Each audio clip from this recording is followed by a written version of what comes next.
from the 45. Gardner. Nobody open. Gardner. Dancing for extra time.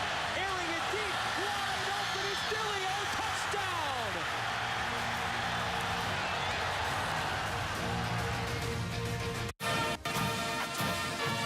Thank you, Dave. We are bending over backwards to get your college ball Saturday off to a good start with the Minnesota Marching Band here in Minneapolis.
Alongside Chris Martin, I'm Kevin Kugler, and welcome to TCF Bank Stadium here in Minneapolis. A very interesting Saturday unfolding here under the gray skies in Minneapolis because Michigan going through some changes today here on the field against the Minnesota Golden Gophers, Chris. Well, sometimes you have to expect the unexpected. If Denard Robinson doesn't go, you insert Devin Gardner. You know, Denard Robinson got injured last week on that elbow, but we do know that Gardner took reps this week in practice, so he'll be ready to go. I don't think schematically it'll change anything. I think it'll just put greater emphasis on the run game, particularly Fitzgerald, Toussaint, and crew. Those guys will have to step up big. Yeah, we watched Devin Gardner during the warm-ups today. He was out there taking some snaps from center in practice today. His last appearance as a quarterback, November 12th, 2011, against Illinois. And with no Devin Gardner, that's a guy who takes center stage. Well, exactly, but then Toussaint's got to step it up. I think there's been a lack of run game emphasis for Michigan, particularly down in the red zone. So these guys got to finish drives today and finish strong.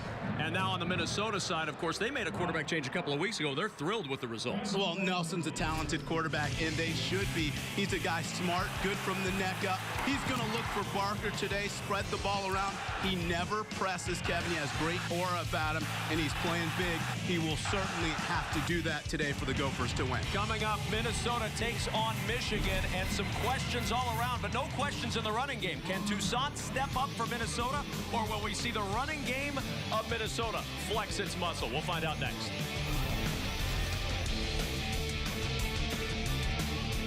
Gardner, you know, Denard Robinson got injured last week on that elbow, but we do know that Gardner took reps this week in practice, so he'll be ready. Michigan and Minnesota getting set to go. The Minnesota Golden Gophers running out onto the field as we get set for a little football action in the Big Ten Conference. BTN football is presented by the United States Marine Corps, as today those Minnesota Golden Gophers take on the Michigan Wolverines. Each team 5-3 on the season. Michigan 3-1 in the conference. Minnesota at 1-3. And Minnesota going for a little bit of bowl eligibility today as they look for their 6th win of the season. As we take a look at the Big Ten standings, 1-3 on the season in conference play. Michigan tied with Nebraska atop the Legends division.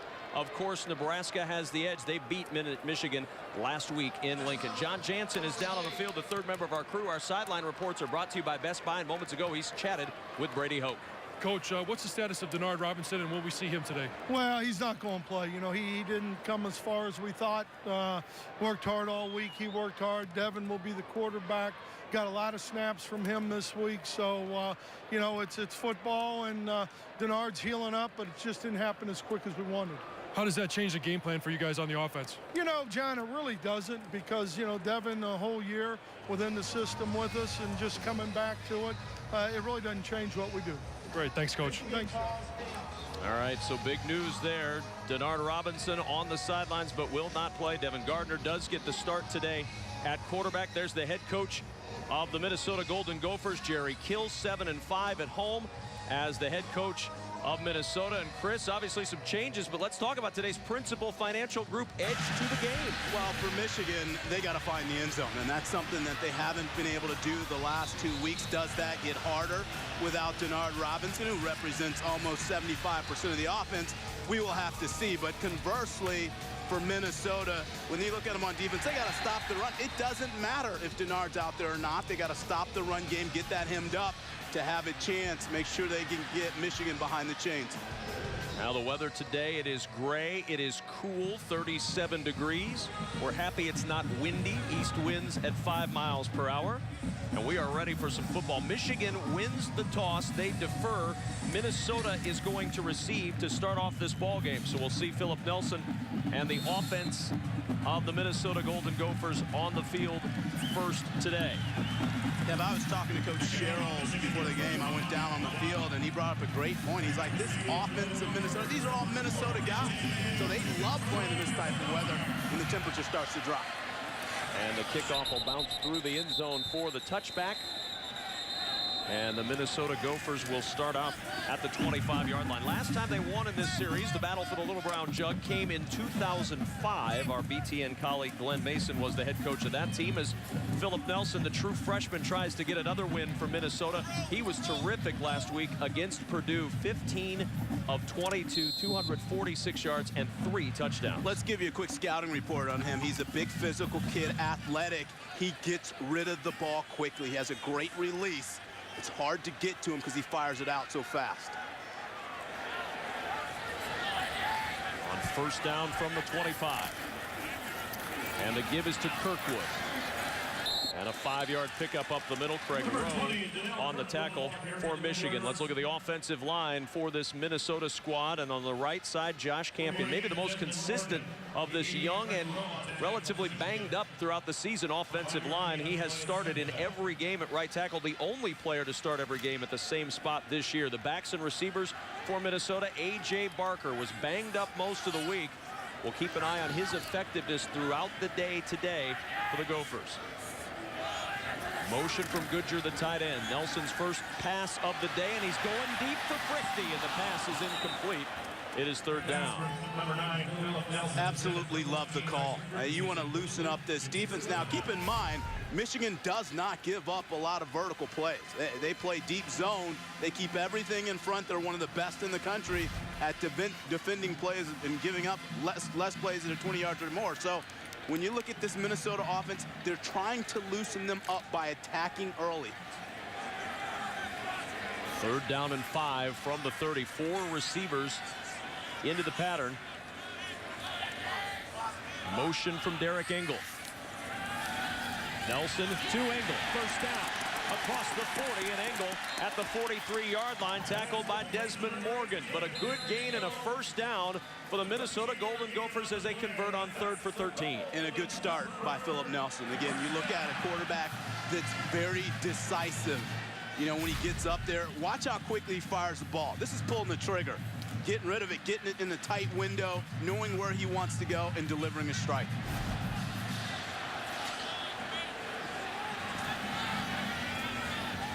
From the 43, first down and 10. Kirkwood got a big block.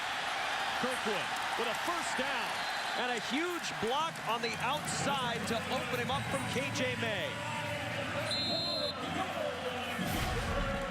You have to like the tempo of what Minnesota's coming out with. Watch the cut block right side of your screen.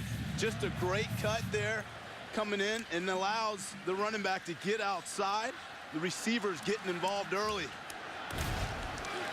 K.J. May with just a crushing block on the edge. And a first down and 10 from the Michigan 45-yard line for Minnesota. Kirkwood in trouble in the backfield, and he's buried. Keith Heitzman waiting for it, and he snowed him under for a loss of nearly 3. Time for the Auto Owners Insurance starting defense for this Michigan defensive line. Big Quentin Washington, who has made some great strides throughout the course of the year. really using his hands better. The linebackers, Jake Ryan, everything for this Michigan team on defense. The coaches love this kid. And in the secondary, Thomas Gordon, starter in every game this year, 46 tackles on the season for Michigan. Second down. Kirkwood the carry. Breaks the Ryan tackle. And Kirkwood gets to the 44-yard line. Desmond Morgan there to clean it up. As you can see, Chris, why they love Jake Ryan. He gets into the backfield so quickly. Just got to wrap up. Well, disruptive. And when you play against Kirkwood, you know he's got a strong lower half. And so he keeps those legs running and moving at all times. You really got to get a lot of guys around him to get him on the ground. But Jake Ryan is a disruptive force, sort of that hybrid defensive and outside linebacker. Expect him to make big plays today. We have not seen Barker on the field at any point during this possession for Minnesota. He's been injured most of the week. 3rd and 9. Huge hit. The ball is loose on the field, and it's covered up by Minnesota. Jordan Kovacs on the safety blitz absolutely blasts Philip Nelson the first time he's been sacked this year. Well, and you got to think, for a young quarterback, it's a pre-snap read. He's going to have to find the safety. He doesn't do it. Watch, he's going to look the other way. There's no feel of Kovacs coming from the backside. And that's what you would pick up in the pre-snap determination. Great job of Kovacs timing up the blitz and finishing. Michigan with a big 3rd down stop. Lankowitz recovered that fumble, the left tackle for Minnesota, but the Gophers will punt it away. Gallen back deep as Eldred tries to pin Michigan deep. Gallen from the 7-yard line. And he's buried at about the 8. Brendan Beal on the tackle for Minnesota. And now Michigan's offense takes the field, and there is today's starting quarterback, Devin Gardner. Career numbers as a passer, 18 of 33, 261 yards. He is in there to start today with the injury to Denard Robinson, as Brady Hoke told John Jansen. Denard will not play today. And I think defensively, Tracy Claeys has to come up with some exotic pressure, because you know Gardner's not battle-tested, and so you want to bring the heat and bring it early. Toss play to Toussaint. To the edge and chased out of bounds. Pretty good coverage out there by D.L. Wilhite, who got to the outside and held him to a 1-yard gain. There's Denard Robinson. The numbers this year, he was on the cusp of passing several records in the book today, accounting for 74.9% of Michigan's total offense this year. So where is that going to come from today? And that's what you're looking for if you're a Michigan fan. Is it Fitzgerald Toussaint? Second down. First pass for Gardner is complete to Jeremy Gallen, and he's short of the first down by about 3 yards, chased out by Troy Studemeyer. You know, Gallen's an interesting player. You know, I've always thought he's an intriguing guy. He just hasn't stepped up with any consistency yet coming into this game, Kevin. He leads the Wolverines with 18 receptions. They've got to get better play on the perimeter with their wide receivers, and he's certainly one of those guys. 3rd down and 3 from the Michigan 15.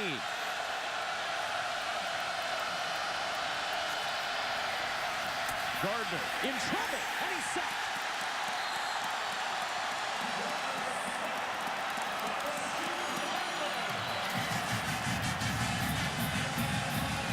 Fifth sack of the year for Rashid Hageman. Well, this is just going to come right up the middle. Look at Hageman fight off the block. Just a great finish, good burst off the ball. And Gardner, a bit of a deer in the headlights as Big 99 comes barreling in. Will Hogrup to punt. Pressure up the middle, he just got that one off. And Minnesota's going to have great field position at midfield to start their second possession of the day.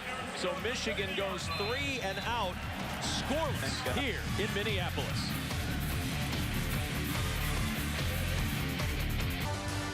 BTN Football is presented by the United States Marine Corps, the few, the proud, the Marines. And also in part by John Deere, the all-new, all-powerful Gator RSX 850i. Well, the battle for the Little Brown Jug, that was last year. Brady Hoke's first opportunity to get his hand on the jug. Scoreless ball game here in this first quarter. Second possession of the day for the Golden Gophers as they start with good field position at midfield. Still no Barker as Nelson will keep, and Nelson gets very little. Cam Gordon there with a 1-yard stop. And a reminder that if you're tweeting about this game, our hashtags are up there in that right top corner of your screen. We'd encourage you to attach those hashtags when you're tweeting. And of course, we always have a Twitter poll for you. We want you to participate in our Twitter poll, which is the best trophy game. BTN.com/connect. The hashtags Little Brown Jug, Paul Bunyan Axe, or the Paul Bunyan Trophy. What's your thoughts out there on Twitter? Get the bunch up top here, Kevin.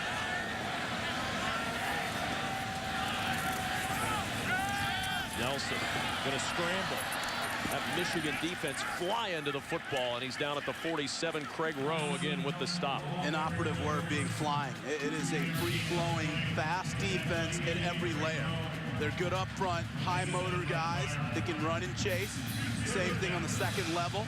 I think it's going to be important for Minnesota to stay on schedule. If they get into these third and long situations, it makes it tough for a young quarterback in Nelson.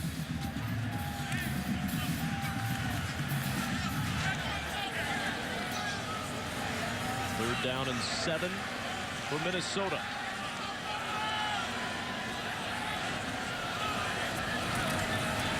Nelson going to run again. And Nelson down close to a first down. He's about a half-yard shy. Craig Rowe made sure he stayed a half-yard short. Now a decision for Jerry Kill. Well, it was a conservative play call, but a good play call nonetheless. You still got a quarterback that's trying to get into the flow and rhythm of the game. So you call a quarterback design draw play to try to get to the sticks. Just a bit shy. It looks like he's going for it. You like the call? I do. I do. This is a team that has the arrow going upward. They want to have an aggressive mentality. They know they're going up against a defense that doesn't give up much. What a statement this would make early. Fourth down and short. Kirkwood's carry. It's going to be very close. I'm not sure he got there. What a great push up front. Desmond Morgan came in to help out from linebacker spot. Michigan saying no, Minnesota saying yes. Luckily, there's guys in striped shirts that'll make the decision. Well, I'll tell you, that spot looked a little short from here. But, yeah. good penetration up front. One thing I would say to this, Kevin, on the play call, and I know Kirkwood is a big physical back, but when he's 4 yards backed up, you know, there you might want to get a QB sneak. Jerry Kill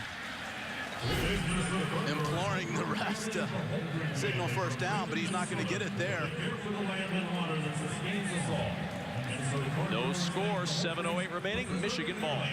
Michigan and Minnesota scoreless here first quarter at TCF Bank Stadium. Alongside Chris Martin, I'm Kevin Kugler. And as you can see, Chris is busy with the Twitterverse. It's always buzzing right now, and it's, of course, buzzing today with Denard Robinson out, Devin Gardner in starting quarterback. A lot of buzzing going on. I'm trying to get the latest and greatest and stay plugged in here. Well, the place to go, obviously, is BTN Connect. That's the place to join the conversation. You can see what fans in the media are saying, vote in our Twitter polls, track the stats, and find out who's trending at btn.com/connect. From the 40-yard line on first down. And up the middle, a pickup of about 3 for Thomas Rawls. Aaron Hill on the stop for Minnesota, and it's second down. Well, they're hoping to get some slashing going with that run game. You know, we talked about the added emphasis just to take some of the pressure off of Gardner. Second down and about 7 to go for the first. 8 yards. Ball right in between the 42 and 43-yard line. Gardner in trouble on the play fake. Throws on the run, and it's intercepted. Cedric Thompson with the interception at the Michigan 49.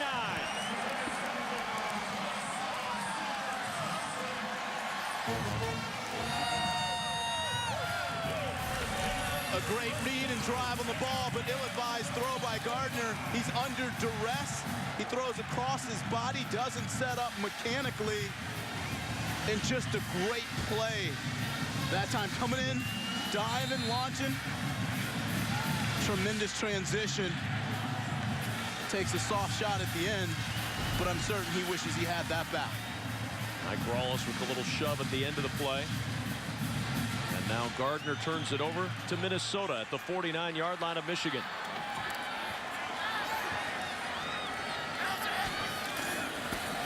Kirkwood. Very little running room again for that Michigan defense. So stout. Desmond Morgan on the stop. One of the best in the country. Top 10 in the nation in total defense. And this Michigan squad going to rely on that defense today as Gardner gets comfortable again at quarterback. Well, you know where you attack an athletic, fast-flowing defense? Right up the gut. And that's what you're going to see with Kirkwood, right in the middle. Those conference numbers show the tail of this Minnesota offense against this Michigan defense. On paper, Michigan a pretty big advantage.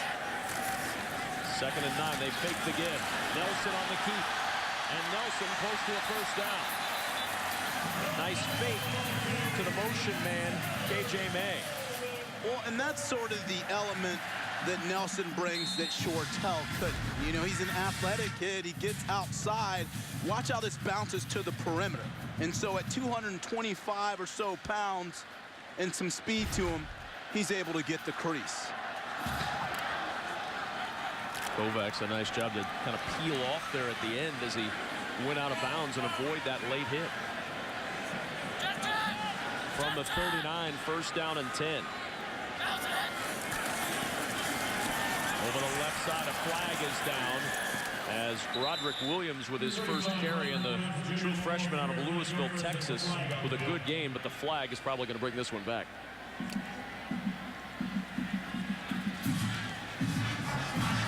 Chop block. Offense, number 64. 15-yard penalty. Repeat, 1st down. So the illegal block will bring it back for Minnesota. This is a Minnesota offense that can't afford mistakes like this, Chris. Well, here you're going to go. Right here, just the right guard. Caleb Bach. He's engaged. He goes low right off the top. And Jerry Kill under some consternation. He knows that those self-inflicted penalties aren't the way to start the game. 1st down and 25 now, back at the Gopher 46-yard line.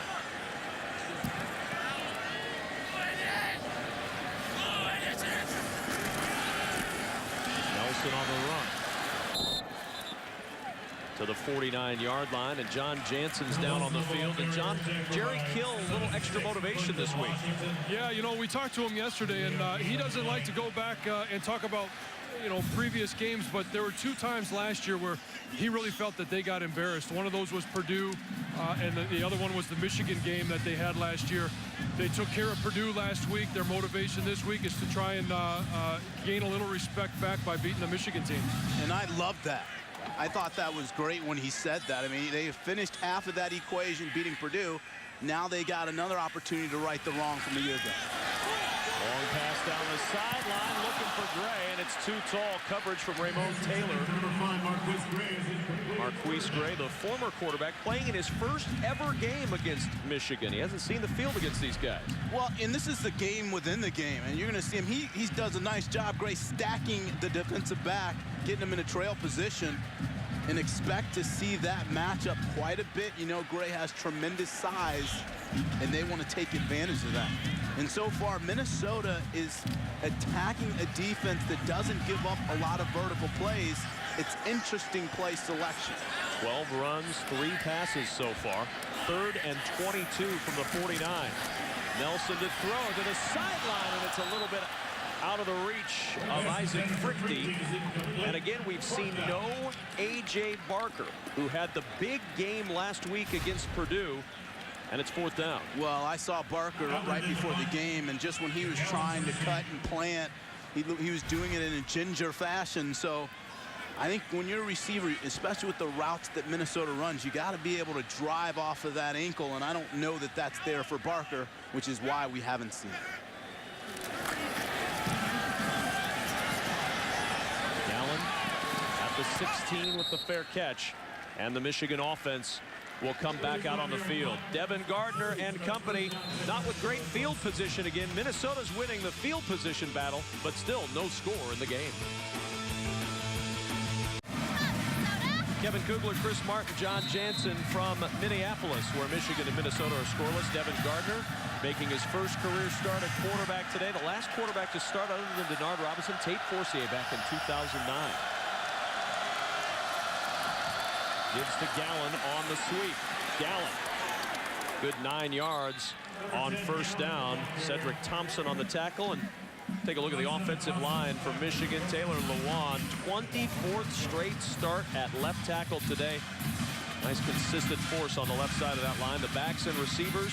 Vince Toussaint had 108 yards against Minnesota last year. They'd love to see him get rolling like that here today. 2nd and 1 from the 25.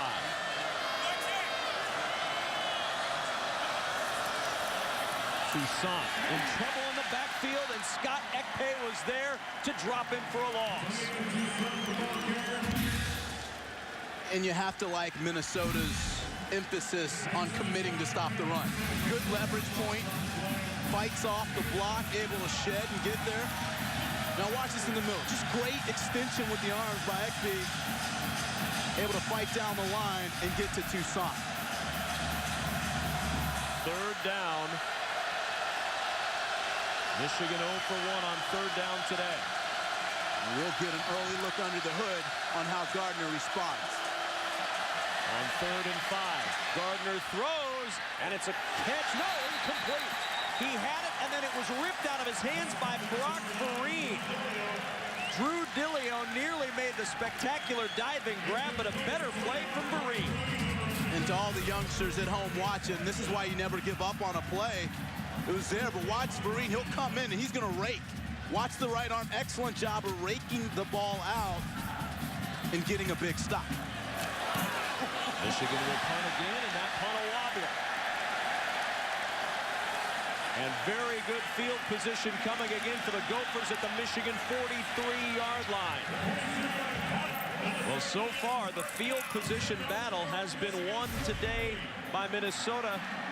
And the play on 3rd down, a little bit of a smack laid at the end of Gardner, who's seen a lot of pressure today in his first start at quarterback. And how about an early indoctrination for him? Welcome to the game, starter. And you gotta like what Minnesota's doing defensively, stepping up to get stops, playing with the eyes of Gardner a little bit, and now allowing their offense to come back with optimal position.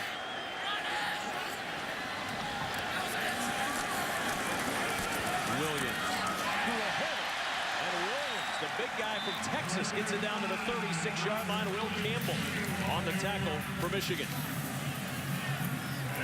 Minnesota, both of their running backs are sawed off, meaning they're not very tall.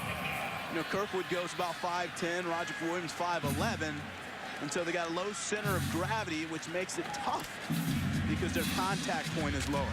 You see in the midst of those Gophers there in the stocking cap, that's A.J. Barker, 30 catches on the year, 577 yards. Injured his ankle last week. 2nd and 3. Again, the carry for Williams. And a first down and a punishing run to the 25. Jerry Kill told us yesterday he's listed at 228. He's really more like 238. Yeah, but watch how he gets to the 2nd level. Good cut. Now here's the first contact. He's already on the safety, and if you're Minnesota, that's exactly what you want. Gets those shoulders square. Now here comes the power. And deliver the blow. Nice job early on. From the 25 of Michigan, 1st down and 10.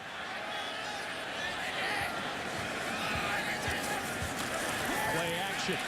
Nelson to throw. Christie for the 1st down. J.T. Floyd with the tackle, but Minnesota knocking on the door at the Wolverine 12-yard line. And the door is being answered by Nelson because he's finding the windows in the zone defense of Michigan.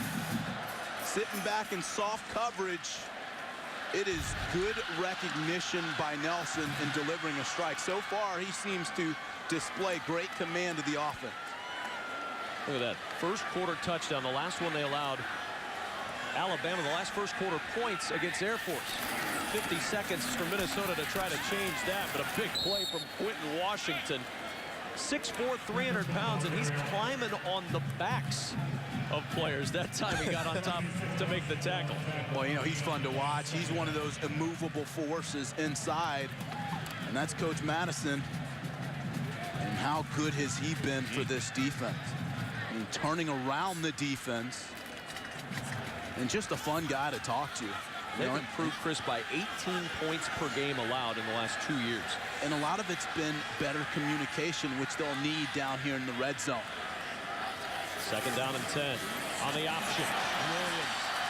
And a good job of stringing it out. J.T. Floyd making a nice tackle in the open field at the 10-yard line.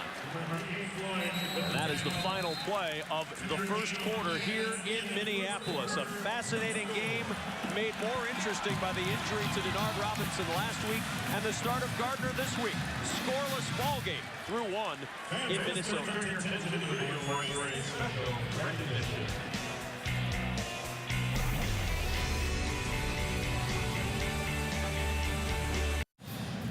Coughlin Memorial Union on the campus of the University of Minnesota as we start the second quarter of a scoreless ball game. Chris Martin was on that unicycle moments before that guy grabbed it and rode off, trying to track him down. Hopefully we'll find him with your unicycle before the end of the day. First time I ever got jacked for a unicycle. I know. That was the first time for everything. 3rd down and 8. Minnesota 1 for 4 on 3rd down today at the Michigan 10-yard line as we start this second quarter. Nelson throws back, wide open is Red. Touchdown!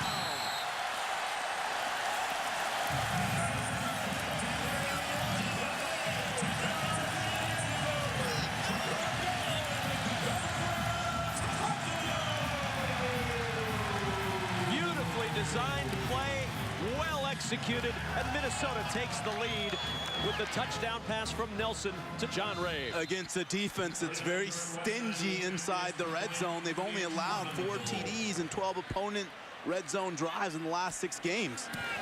Wettstein with the extra point. It is good. And Minnesota takes a 7-0 lead in the battle for the Little Brown Jug.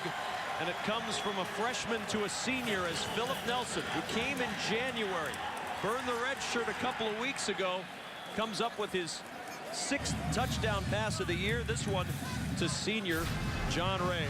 Well, Minnesota's going to do a nice job of scheming on this one against Michigan. Right side of the screen, you get the rollout. Now you're going to see him just come all the way to the backside, pops loose. The safety doesn't see him, so he doesn't get over the top to put a lid on it. But again, excellent play call. Kovacs has got to keep his eyes in the pass game here. Beautiful execution. Great finish by Ray. You think that kid's happy? You bet he is. Brady Hoke not as jubilant with the results of that. A long way to go in this one, though, for this Michigan squad. As Rabe gets the touchdown and now gets the chance to talk about it with his teammates on the sidelines. You know, when you're a D-back, you get those eyes in the backfield. You get caught looking. It allows that back door to open, but a nice play call by Matt Limegrover, the offensive coordinator for Minnesota. Dennis Norfleet back deep awaiting the kickoff.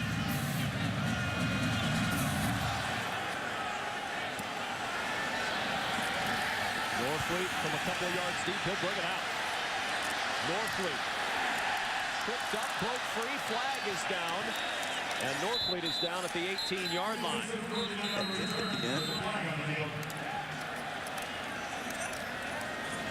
So the flag is down. Brock Vereen out there on the tackle. And the word now from the field on the flag during the return. Todd Gearling's our referee. Holding, receiving team, number 29. Half the Well, the distance field to the position goal. has been a First huge down. story of this first half. Michigan hasn't had field position. So you take Brady Hoke having to start a new quarterback, and now he starts in bad field position. Well, there's some hitting going on here. Watch this finish. He takes a shot. I mean, that's just running down the field and delivering blows. Look at this action.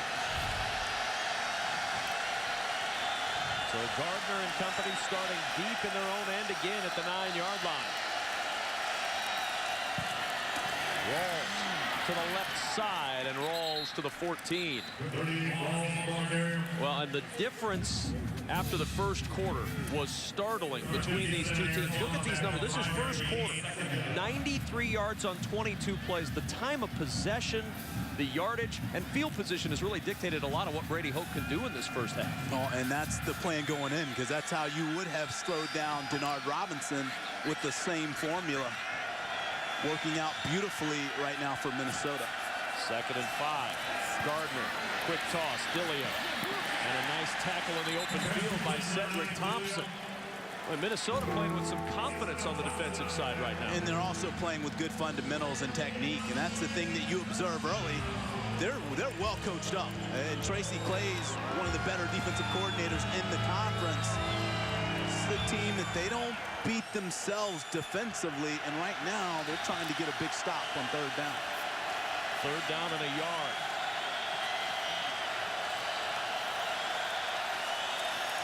Rawls with a first down across the 20 to the 22-yard line. Stoudemire with the tackle, and let's take a look at the Auto Owners Insurance defense for the Minnesota Golden Gophers today. And defensively, D.L. Wilhite, we've called his name a couple of times today. He's the leader in sacks on this team, 6.5 sacks. The linebackers, Keenan Cooper, he's wearing number 51 today in honor of late Gopher linebacker Gary Tinsley.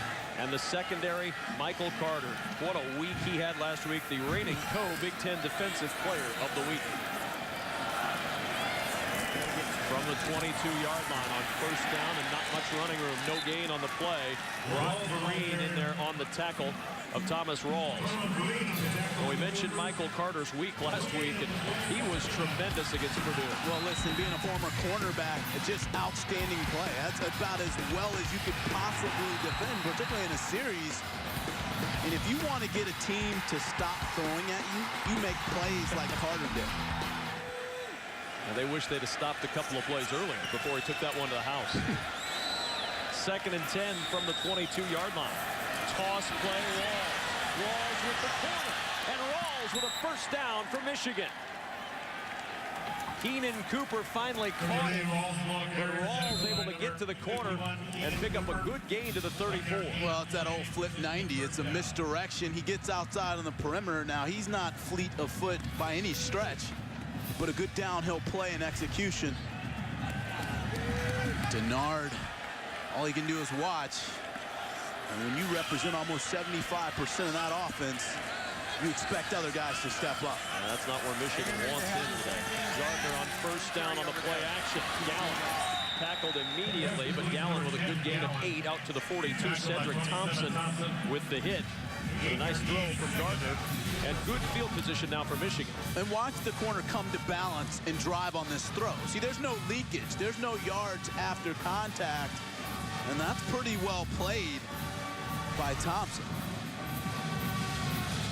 Well, there are the numbers percentage-wise on offense. 74.9%.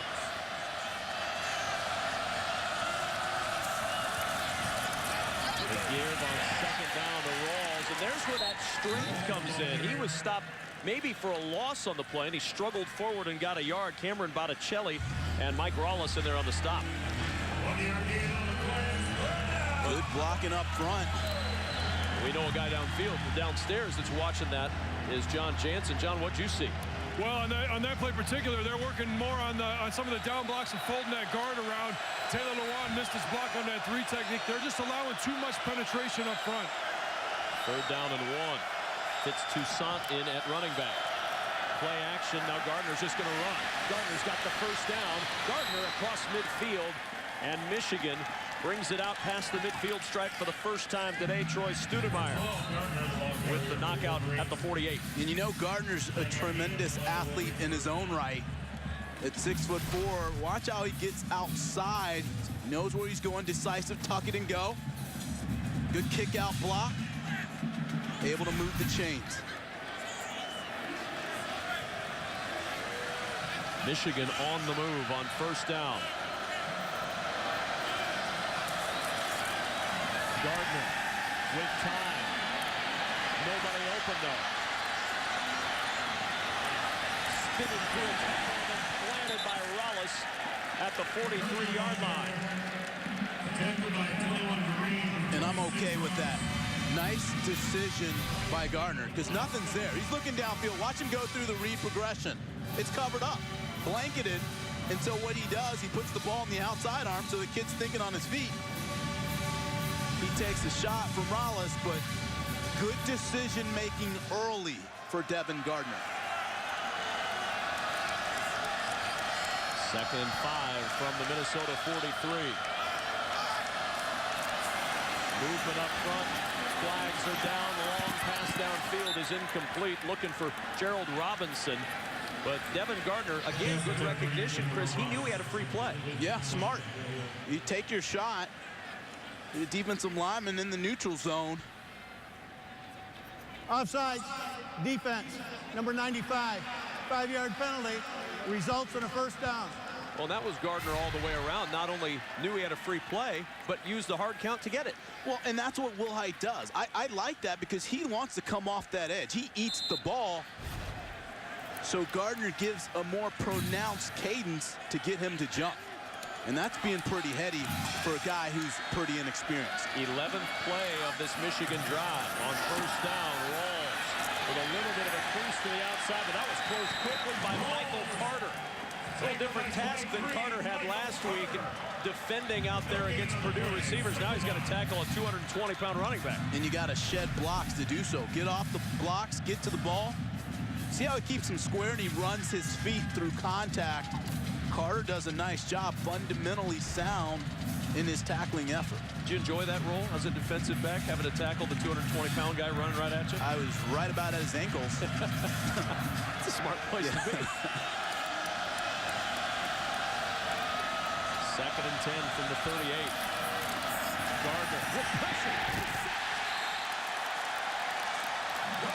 Roland Johnson, who's been playing with a sore ankle the last few weeks, gets the 2nd sack for the Gophers today. And you want to talk about shooting a gap? Roland Johnson, I mean, he's going to come right up the center. Look at that move. Just a quick bull rush. Good violent hands inside to shed and get to Gardner. Well, remember, this is a Michigan team that coming in and allowed just 7 sacks this year. They were #1 in the Big Ten. 2 already today. 3rd and 17 from the 45. Gardner. Nobody open. Gardner. Dancing for extra time. Airing it deep. Wide open is Dillio. Touchdown!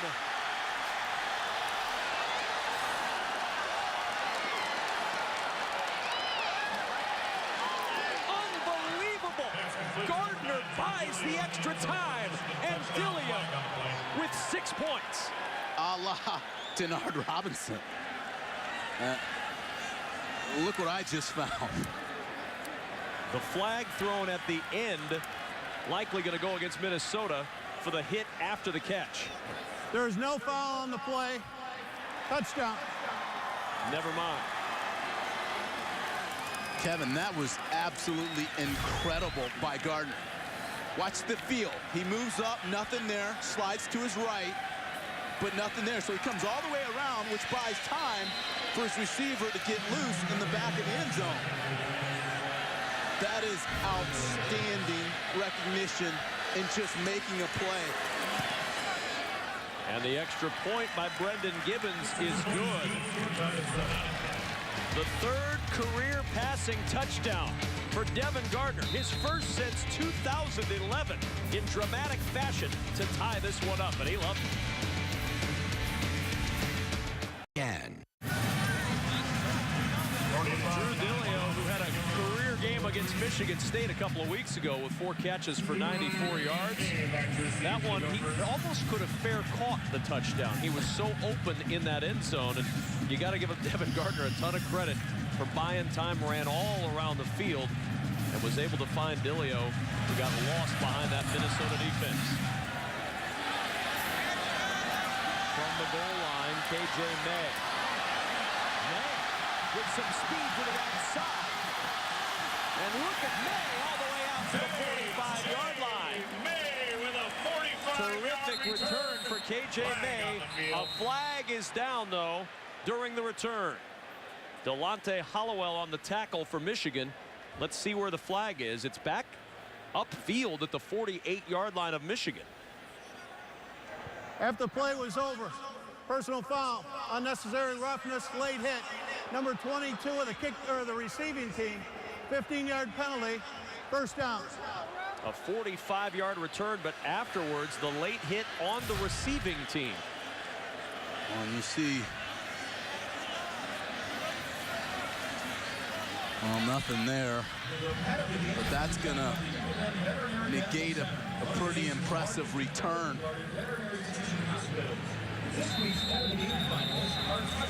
So Minnesota will get backed up to the 30-yard line after the penalty. Quick timeout. More to come from Minnesota in a 7-7 game.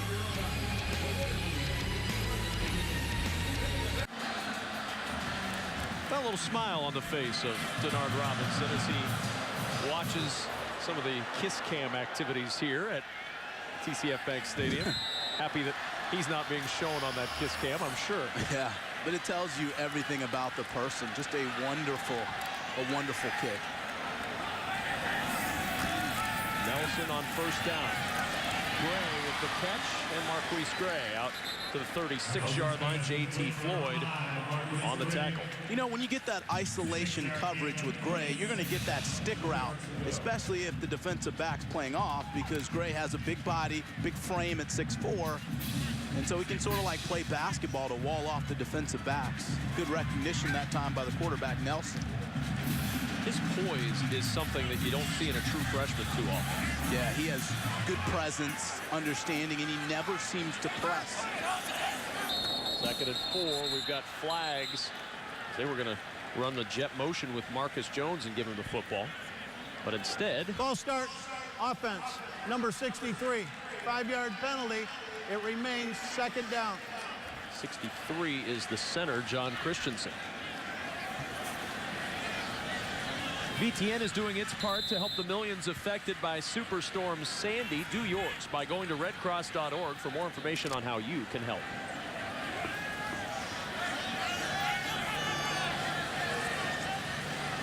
Second down and 9 from the 31. Williams. And Williams upended as he tried to turn the corner by Jake Ryan. That's a terrific play by a guy who has been so consistent and is very instinctive on this Michigan defense. Instinctive and just sort of has that dog to him. And when you look at it, he can get off blocks. He has great range and just able to fight and get to the ball carrier. And this is a guy that sort of worked himself into the player that he is. And it does start with his instincts. 3rd down and 10. Nelson 4 for 7, 42 yards and the touchdown on 3rd down. And that one tipped and knocked away. Tremendous defensive play by J.T. Floyd.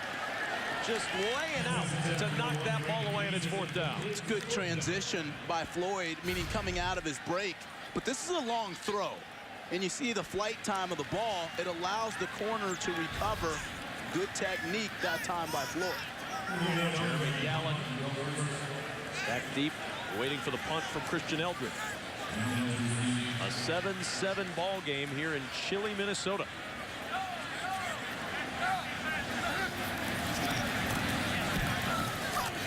Good punt. Gallen chasing back inside the 20. Receive, picks it up. And Nelson running with flags all over the field.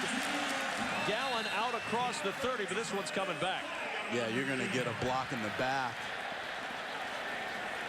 That time trying to get a seal, and Gallen knows it. He also knows he's got to field that ball cleanly. Illegal block in the back. Receiving team, number 3, half the distance to the goal, first down. You're going to see it right in the center of your screen. And the rule is if you can see the name on the back of the jersey, you shouldn't block him. That time clearly out of position. Good call by the official. Well, no surprise. Brady Hoke's team going to start deep in their own end again when we return.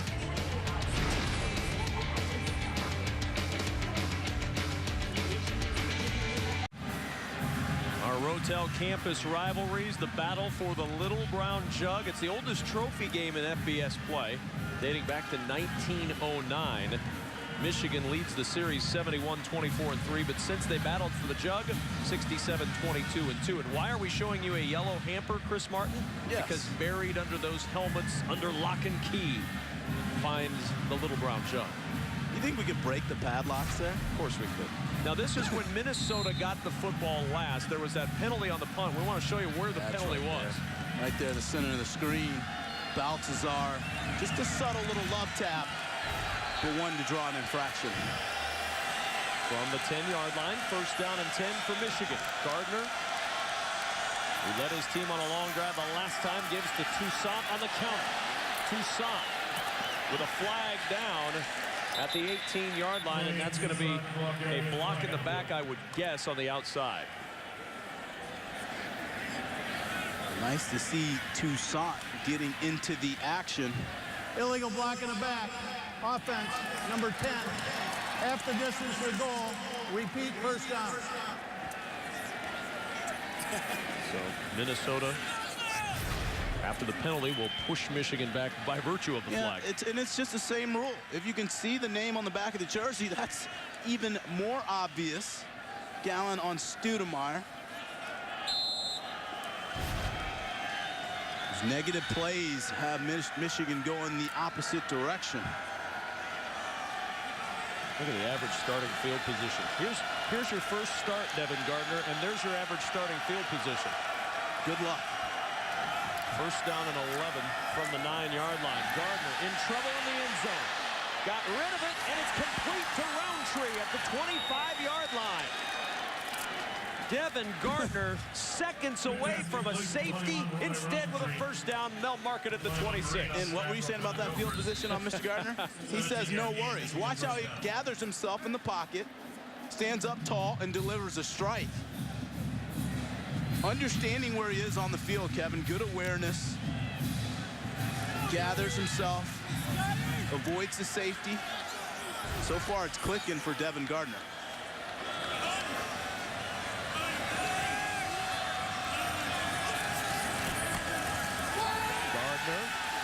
Under pressure again. And the pass over the middle, and it is caught. A sliding catch by Gerald Robinson. Just his 5th catch of the year at the Michigan 48-yard line. And I would say, to put it in baseball terms, that's like a double, but he had a screaming post wide open in the center of the field. But he couldn't get to it because of the pressure by Wilhite. Good job of just hitting the check down, although he missed the home run ball.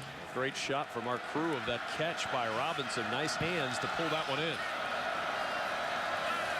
From the 48 on first down, Toussaint the carry. And Toussaint into Minnesota territory before he's driven back at the 48-yard line. You know, Toussaint's a great downhill runner. The only thing I would say about his game is he's very straight line.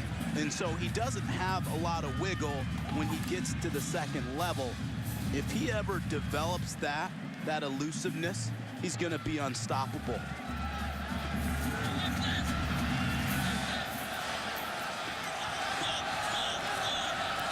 From the 48, second down and 6. Gardner again to throw. And again with a completion. Devin Funchess, the tight end, with the first catch he's had today. Down to the 41, Stoudemire and Hill combine on the stop of the talented freshman tight end. 6 straight completions now for Gardner. Yeah, and comfortable in the moment.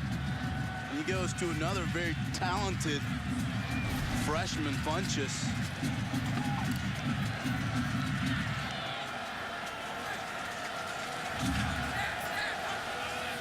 From the 41-yard line.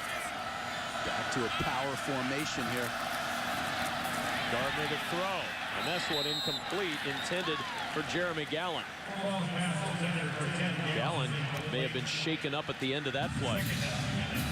One thing we haven't talked about much is Gardner leaving the wide receiving core. What that does to the group of wide receivers. They don't want to lose any more wide receivers to injury, and Gallen's still down. And you don't want to lose the guy who's your top receiver in terms of production, and that would be Gallen. Oh, and he gets bent back there, reaches down for his ankle. Hope to see that he is okay. Bent back when Derek Wells hit him. As they tend to Gallen, will step aside in Minnesota.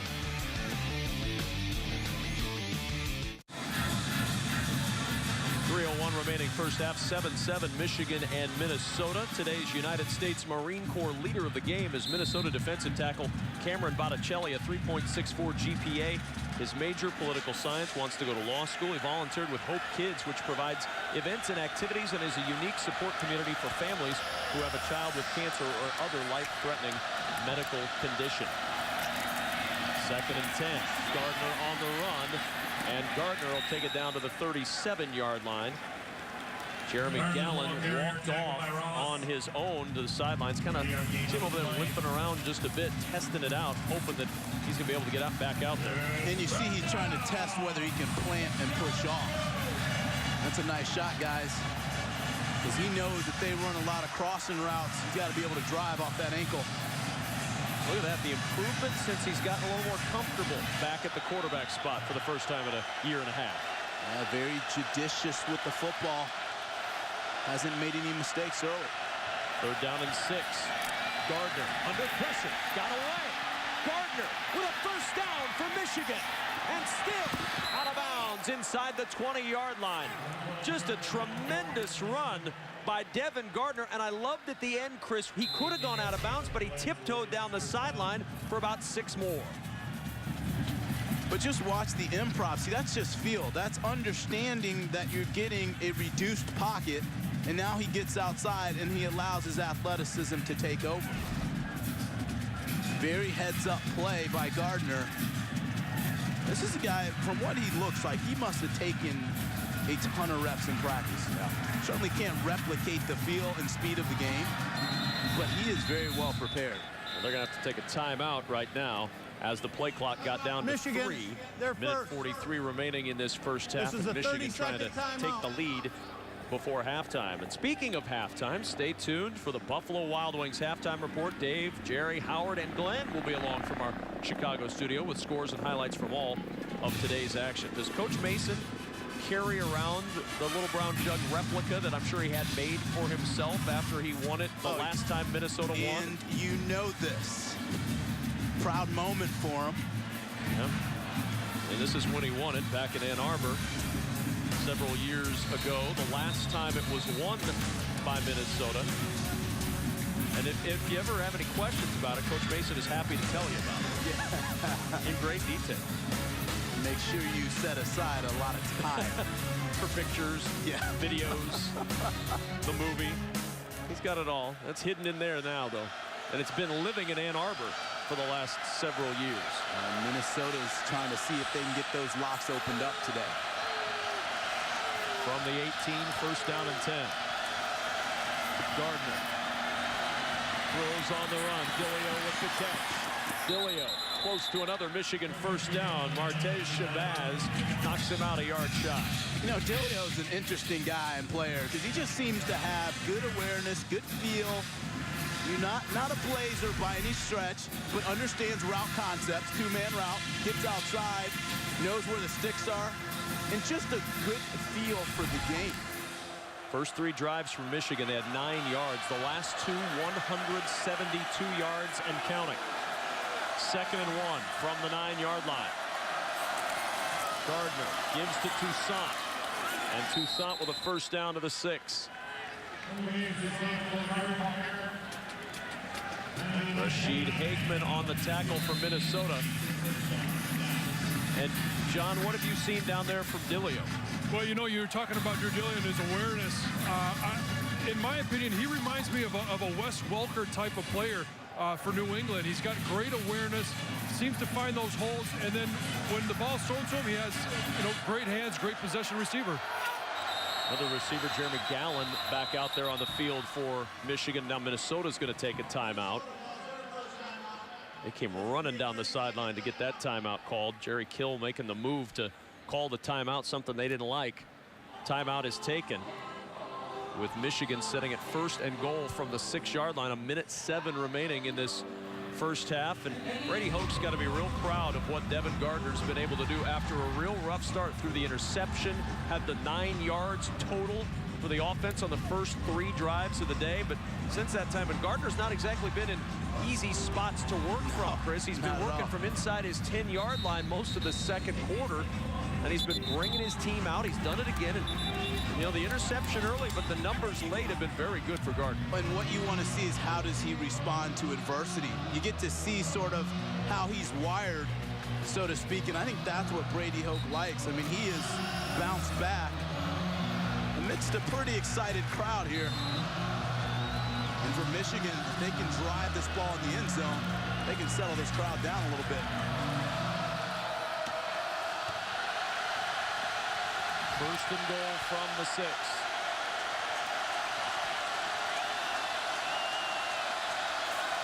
Gardner gonna run, and Gardner takes it down to the 4-yard line.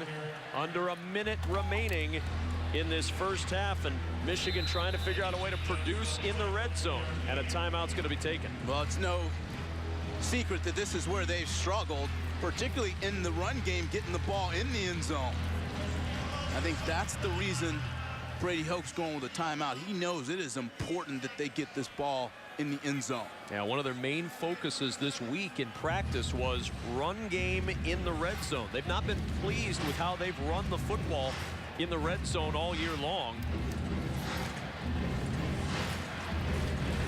And the games they've not produced in, Chris, have become mainly because they haven't come through in the red zone. This is a big moment for this Michigan offense to come through in this red zone. A big moment for the Minnesota defense to try to hold Michigan to a field goal try. It'll be a confidence builder on either side here, but if you're Minnesota, this is when you got to kind of hunker down and just make them take another snap. Up front, get good leverage, fire off the football.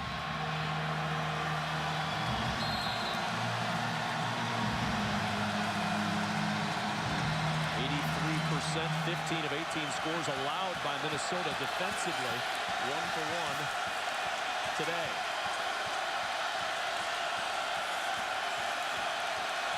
Second and goal from the 4. Gardner throws on the run, incomplete. Threw it behind Devin Funchess, his intended receiver.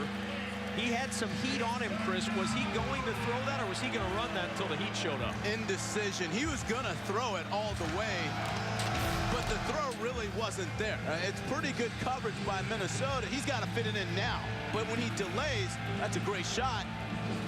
It allows the window to shrink. What Gardner's got to do is right when he gets the rollout, fire that right away. Third down and goal from the 4. Funchess, the motion man, to the bottom of the screen. Gardner looking that direction on the fade, and the pass incomplete, and there's a flag. Martez Shabazz was the man in coverage, but a pass interference call is going to go against the Gophers. That was some active hand play. Pass interference, defense, number 3. The foul occurred in the end zone. The ball will be placed at the 2-yard line. Automatic first down.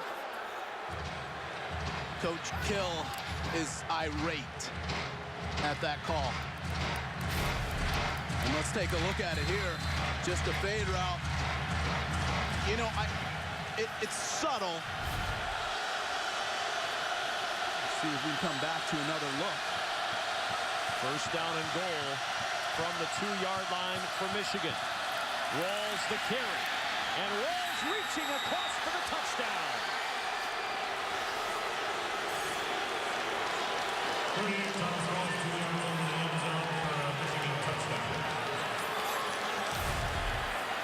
One thing Rawls can do is pound the football. He gets squared up, extends, gets the ball over.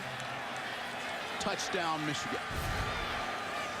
So Rawls with the rushing touchdown, his 3rd rushing touchdown this season. And Brendan Gibbons on for the extra point. And the crowd here in Minnesota was not happy. A, that they scored, and B, that they scored after that penalty that this crowd and their coach did not like here in Minneapolis.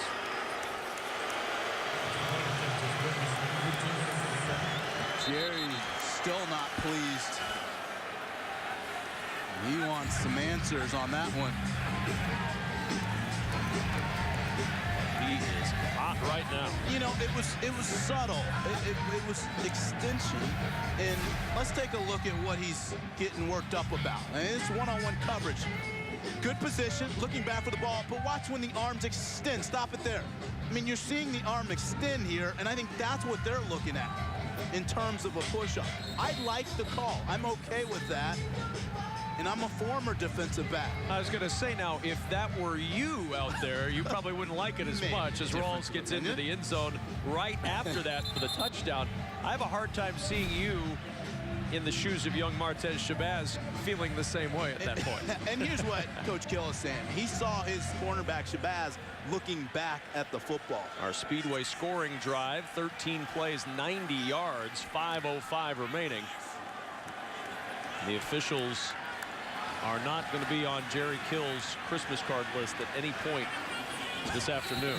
And if they were, they're off. Just been taken off.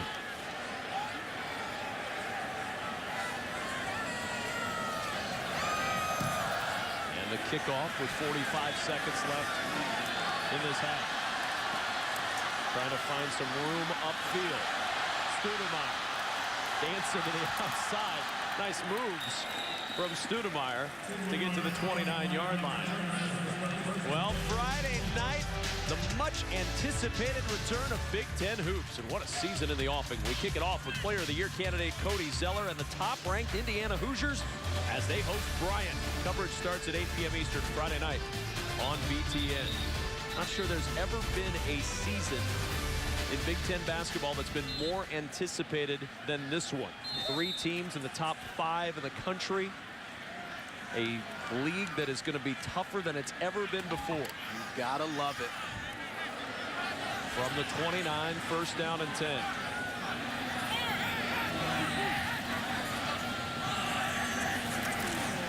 Nelson on the roll. Nelson's going to just take it out of bounds, stopping the clock with 29 seconds remaining at the 37-yard line. Minnesota crowd wanted a flag for the shove out of bounds. They did not get one. Yeah, nice no call.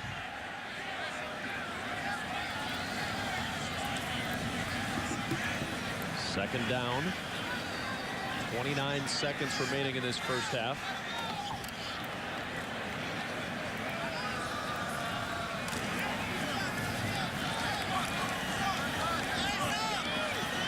Second and 2 from the 37.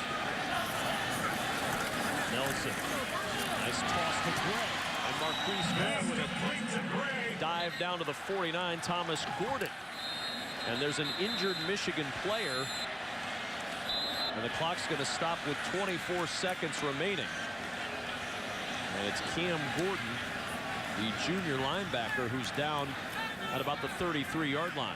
Well, we talked earlier how this has been a physical contest. A lot of hitting going on both sides. Well, Brady Hoke knew he was in for a battle. It's an improved Minnesota team. He knew coming on the road would not be easy. It's been a tussle today, and let's see if we can see how Gordon lands here. Just a chop, cut block. I don't really see a whole lot there. It's a lineman coming down on him, though.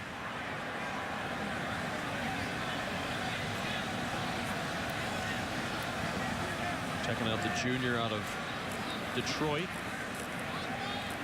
Been a big factor special teams wise, working his way into a bigger role as a backup on defense. Maybe the arm that they're looking at, it is. Yeah. Sort of planted his left arm to break his fall.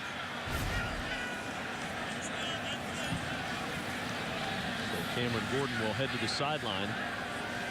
24 seconds remaining here in this first half, and the clock now starts to run. Nelson over the middle, catches made. Goodger down to the 37-yard line. Minnesota has 2 timeouts left. They want to spike this football with 16 seconds to go in the first half, and Nelson will spike it. The clock will stop with 14 seconds remaining in the half. Still 2 timeouts in their pocket, down by 7. Good clock management that time by Nelson. Good awareness, good communication, getting his guys up to the line of scrimmage. All what you would expect from a crafty veteran, let alone a freshman. And this is where they missed Barker. You know, because this is where you could see the slog go, the slant and go, try and steal one. With him being on the sideline, it's made it tougher. Nelson on second down, looking deep for Fricke, and the pass incomplete. Fricke covered by J.T. Floyd. And 10 seconds remain, and now as Carter headed to the locker room a little early. He'll get tended to. You heard the extra whistles there, a little bit of extra pushing and shoving after the play. Marquise Gray and Raymond Taylor with a little conversation that extended beyond the end of the play. Pleasantries, I'm sure. Oh, no question. 3rd down and 10. More importantly, 10 seconds to go at the 37-yard line of Michigan. Nelson. And he'll just get rid of the football with 4 seconds to go, saving his team time to do something here. Now, you try a long field goal. What do you do? They're going to bring Wettstein out. His long this year is 44. Last year, hit a 51-yarder. He's got a lot of pop in his leg, that's for sure. I will mention this. Remember last year, Wettstein against Wisconsin scored a touchdown on a fake field goal. This one from 55 yards. It would be a career long. Wettstein with plenty of distance, but the kick is no good. Enough leg, but not enough accuracy, as we have reached halftime here in Minneapolis. Stay tuned for the Buffalo Wild Wings halftime report. Dave, Jerry, Howard, and Glenn are coming up next. Our halftime score, Michigan 14, Minnesota 7.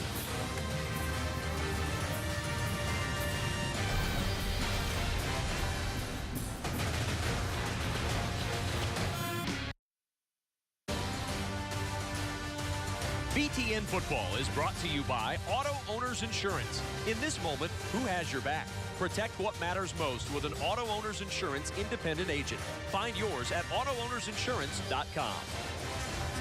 Welcome back to the University of Minnesota, where Michigan leads Minnesota 14-7. We are at halftime here on BTN with the Wolverines up 7. The band on the field performing their halftime show to the delight of the folks here at TCF Bank Stadium. And alongside Chris Martin, I'm Kevin Kugler. Great to have you with us at halftime as well. Interesting first half. Minnesota got off to the good start. Devin Gardner, though, once he got his feet under him, felt a little more comfortable, became very productive. Well, he felt the heat early, and you anticipated that. Minnesota brought some heat. They brought the action, but I thought he sort of settled in. But early on, he took some shots. Defensive line did a nice job of creating pressure, also affecting the throw. Thompson drives that ball. And so when you look at it, though, he was able to improv, come back here on a rollout busted play. He finds Dillio in the back of the end zone. So he started to settle in nicely, and he started to trust his eyes. He saw what was there in the defense, and then he exploited it. He's going to have to go in this game now today and get a good finish. That interference was big as it allowed Rawls to get into the very next play for that touchdown run, and Michigan takes the 14-7 lead. Our Quicken Loans quarterback comparison, both quarterbacks with solid first halves. Yeah, exactly, and they've been, for the most part, judicious with the football, and that's what you look for. Now, both of these guys are missing their biggest playmakers. You see Denard Robinson's out, Philip Nelson has no Barker, and so you got to see where's that production going to come from. Well, it has been an entertaining first half. The second half, we hope, will entertain just as much. Michigan with a 14-7 lead over the Gophers at the break.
Kugler alongside Chris Martin with John Jansen. A 14-7 lead for Michigan as we get set to start this third quarter here in Minneapolis. Here are the 5-hour energy first half stats, and most of those offensive numbers, Chris, for Michigan came in really about the midway through the first quarter through the second quarter, because that first quarter was dominated by Minnesota. They had 9 yards, did Michigan, in that first quarter. Yeah, no doubt about it. But they've been effective on third downs, and so they're going to see if they can continue that trend the second half. But this has been a physical matchup. I mean, we've seen the guys that have gone down and been injured. It's cold, it's brisk. These guys are bringing it. Well, John Jansen is down on the field, had a chance to chat with the coaches on their way out onto the field to start the second half. What'd you find out? Well, I had a chance just right now to speak with Coach Hogan. He said there are two keys. One, they can't have penalties in the kick game. It's ruining their field position.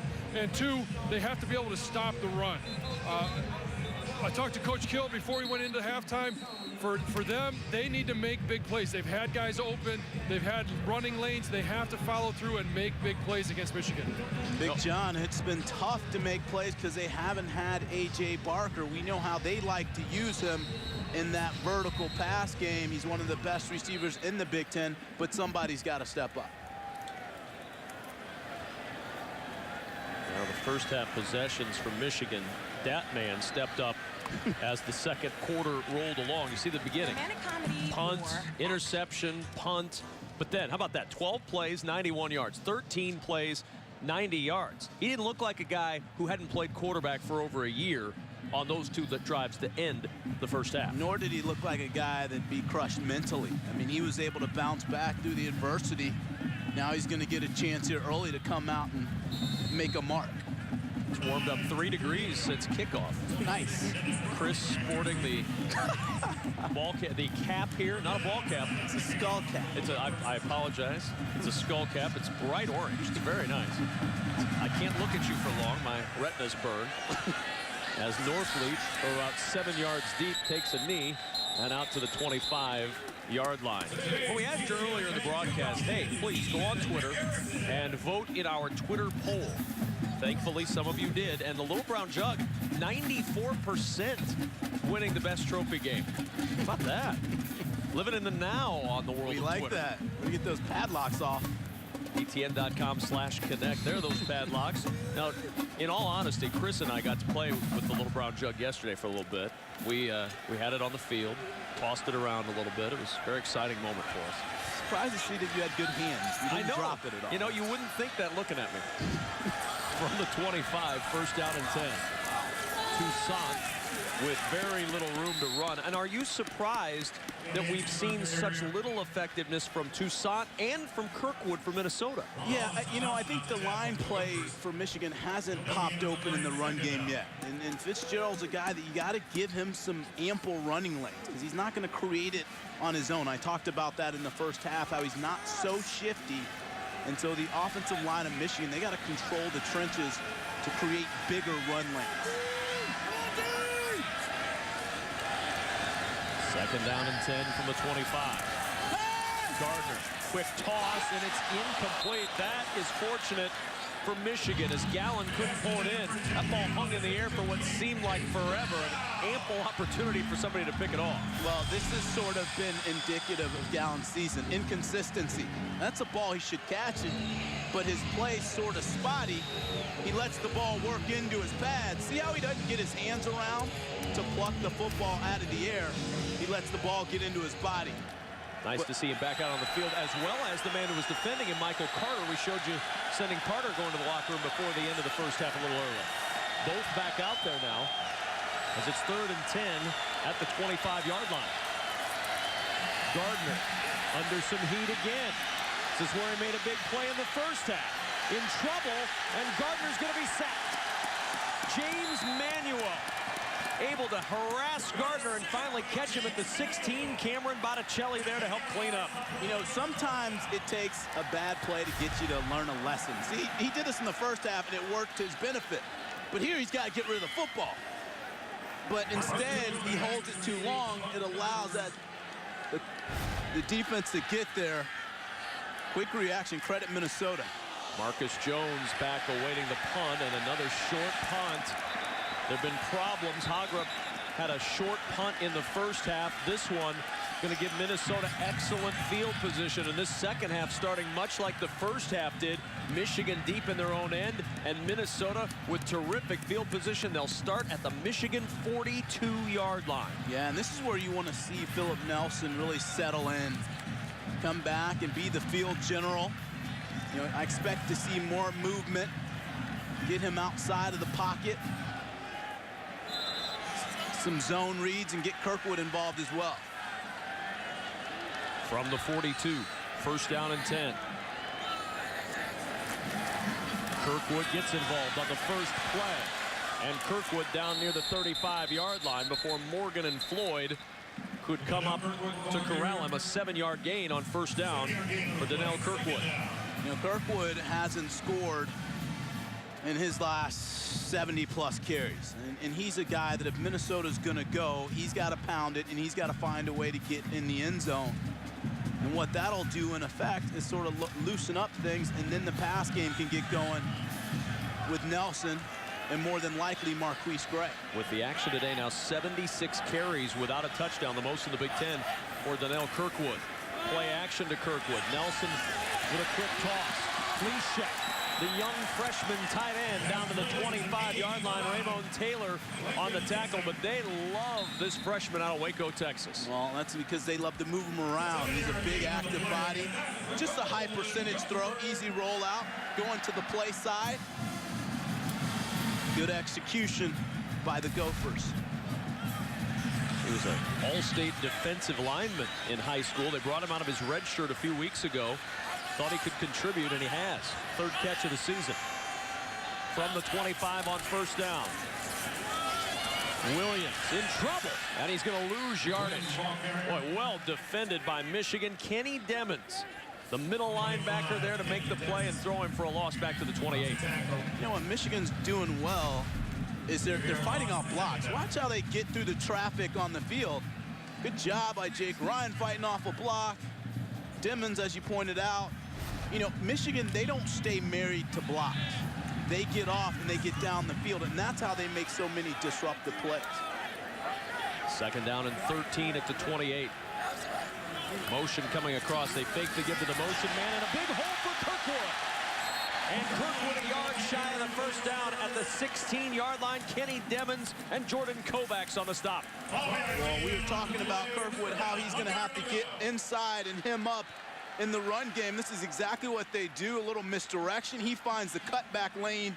Good vision, exploits it. And that's one of those runs that really get you geared up. Minnesota hoping to be able to get this ball in the end zone. Third down and 1. Minnesota down 7. Nelson changing things up a bit on third down and a yard. Kirkwood the carry, and Kirkwood's not going to get it. Well, that Michigan defense is so stout. And when you try to run up the middle on big Quentin Washington and the rest of that interior defensive line, you're going to have to push better than this. Well, because you got these two big guys inside. Look how low they get. They're big men, but they play low. That's outstanding. Get underneath the pads of the offensive line and just rock them back on their heels and erase any and all run lanes. Now, they lost a yard on that, marking it back all the way to the 17-yard line, and Minnesota's going to go. Play clock down to 8 as they get set. Fourth down. Nelson takes the snap. And on the option keep, he's got the first down. This time the gamble paid off. First half it didn't, but Minnesota converts on fourth down here. And you know why? Because the ball went out on the perimeter. See, this is going outside. Last time they tried to come up the gut. Now you got a two-way go. Good job. Ryan has to honor the pitch. Good read by Nelson. Able to sneak inside and move the chains. First down from the 13.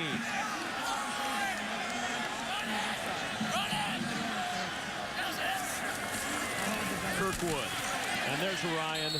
No pitch to worry about that time, and he throws him for a loss. Well, he's everywhere.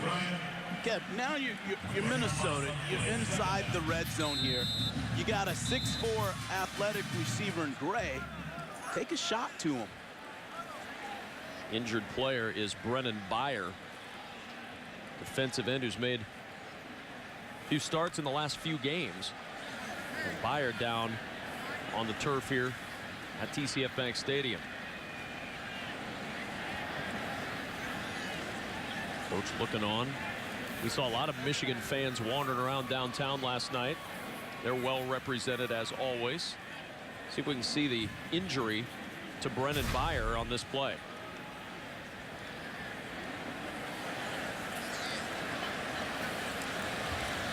He came inside on a rip move.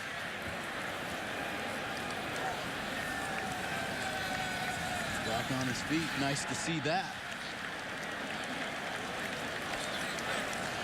So Byer making his way over to the sidelines. Hopefully he'll be okay. Brady Hoke. Wouldn't know it's a chilly day by looking at Coach Hoke. Short sleeves.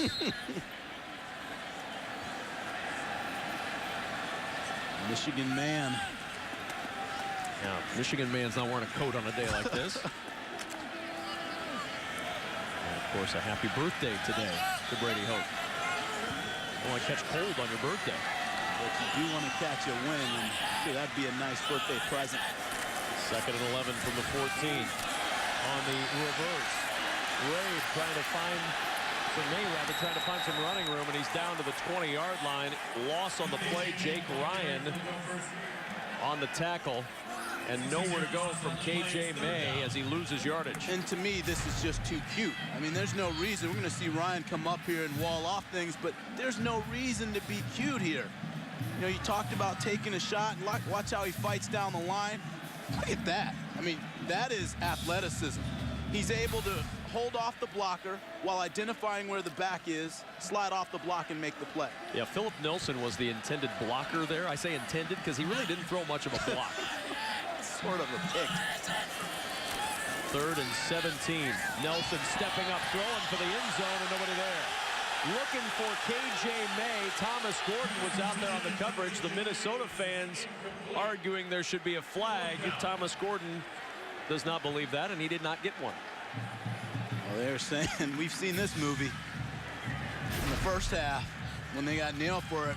May just working in the slot. A little reroute.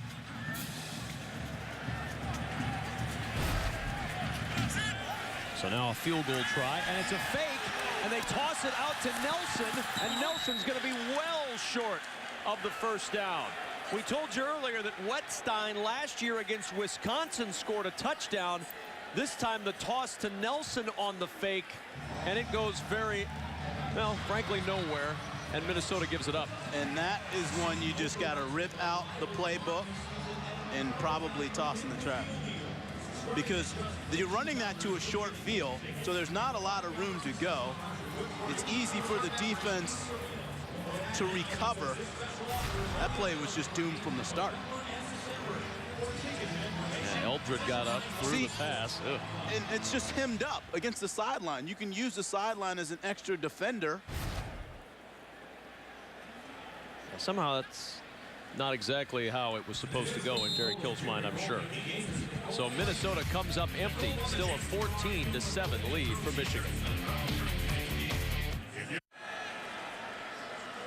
Well, Chris Martin, Jerry Kill says he's been a gambler all his life. Sometimes gambles don't pay off. Yeah, and this is a miscalculated gamble. Here you're going to see Michigan. They don't even get lined up, which actually works to their benefit because they're able to see this fake. But on a best case scenario, Kevin, I'd run that if you need 3-4 yards. But clearly not the right time. Take the points. First down for Devin Gardner and Michigan. Rawls with the carry from his 14-yard line. And a pickup of 2. Aaron Hill on the tackle. Great to have you with us today from Minneapolis, Minnesota. I'm Kevin Kugler alongside Chris Martin. John Jansen, the third member of our crew, is down on the field today, patrolling the sidelines in this 14-7 ball game midway through the third quarter. Michigan with the lead. Devin Gardner playing today in place of the injured Denard Robinson, who injured himself again last week, hit his elbow against Nebraska. Gardner with the nod at quarterback, his first career start. And Gardner looking deep down the sidelines for Roundtree, and there's a flag. The flag going against Michael Carter, or is it going against Roundtree? Let's see. Well, they may nail Carter here on this one for pass interference. There was a lot of bumping. But offsides. There's one flag at the line of scrimmage and a flag in the backfield. Both are going to go against Minnesota. Wow. We have multiple fouls on the play, both on the defense. Offsides, number 93, that penalty's declined. Pass interference, number 3, 15-yard penalty, results in a first down. Roundtree and Carter one-on-one, and Michael Carter called for the pass interference. Here's the offsides. it was right at the top of the screen. And you got to think that Gardner saw that, which is why he let it fire outside, which created infraction number 2 on Carter. From the 31, first down and 10. Play action. Gardner looking deep. He's got Gallen open. And Gallen's all the way down near the 20-yard line. Brock Perrine with the tackle, but Gallen got behind the defense, and Michigan with a gigantic play. Folks, this is the best play you've seen today because they got a corner blitz. Gallen knew it, and so he ran a double move, a slant and go, working in harmony with his quarterback who also saw it. And Devin Gardner throws a strike down the field. Well executed by Michigan. 47 yards and a first down at the Minnesota 22. Rawls, the single back, gets the toss. And Rawls, stumbling forward, picks up good yardage at the 15-yard line. Now that pass interference was a big call in this drive. It's helped Michigan get to this point. Here's another look. Let's see it at the top of the route. All right, Mr. Defensive back. What do you see there? I saw a good acting job by a veteran receiver in Roundtree. Second down and 3 from the 15.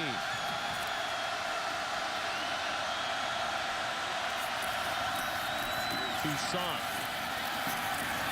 with a good, strong run to get the first down for Michigan to the 10-yard line.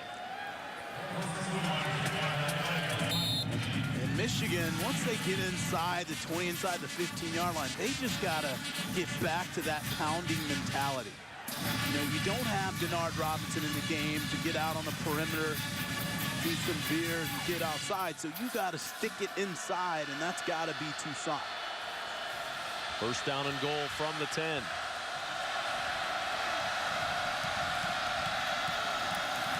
Toussaint in trouble in the backfield. The ball popped out at the end. They're going to say it was down.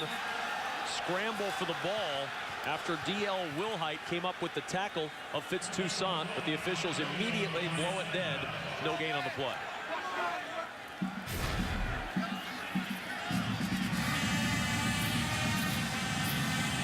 I just knocked out. The runner was ruled down. Yeah, no question about that. You know, Michigan's run the ball this year pretty effectively in the second half, especially in Big Ten play. Second and goal from the 10. Gardner. Nobody open. Gardner in trouble, and he just floats it away. And Gardner at the very last second threw that ball out of bounds. And it's really just an option for Gardner when he gets outside to trust his eyes. You know, you got to believe what you see when you're a quarterback. They're going to roll him out. They're going to say, hey, if it's there, take it. If not, just go. Get what you can get. He studies long. Nothing's there, so he just gets rid of it. And now third and goal from the 10-yard line. This would be a tremendous stop for the Gophers. Someone's got to make a play, and it's going to start with that front four. Dilio and Roundtree at the top of your screen. Gardner looking down for Gallen in the end zone, leaping up. Gallen, does he make the catch? He does. It's a touchdown.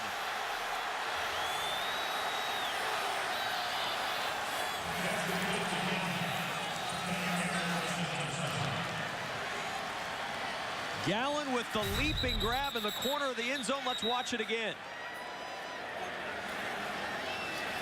goes up and gets it. And a touchdown. The previous play is under further review. They're going to take a peek at it.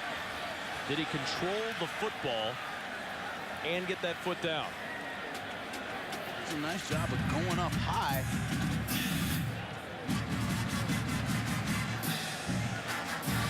Can't tell from that angle if he's controlling it.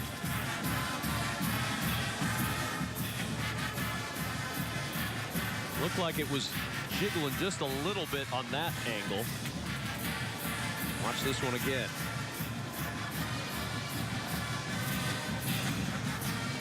I just don't think you're going to be able to see enough there to overturn the call made on the field. Remember what you're looking for. It's indisputable video evidence to overturn the call. The call on the field, they hesitated, but the only standard used to reverse the call is indisputable video evidence. It cannot be anything else. Absolutely. He went up and plucked it. You know, it's did he possess it through the catch? We saw that he obviously got his feet down. It was a great effort by Gallen. There's no question. As the D-back goes to rake it, he adjusts it. Foot's down, no question there. You know, what's interesting is the official's back here, though, so he's looking from the backside, and he's going to really be able to see the defensive back. Question is, did Derek Wells jar it loose enough that it was wobbling on the way down? And that's what they're looking for right now. Well, this is zone here. See how the corner just lets him go to the safety, rides him. Now he should stay back underneath that. Ruling on the field, of course, was a touchdown. So now they've got to have indisputable evidence to overturn it. And here's the ruling. After further review, the ruling on the field of a touchdown is confirmed. Yeah, and I agree. Based on what we saw, Yep. you know. It's hard to overturn that. And so they've confirmed it by the video evidence that they saw in the booth. And Michigan takes a 2-touchdown lead as Brendan Gibbons gets ready to line up for the extra point.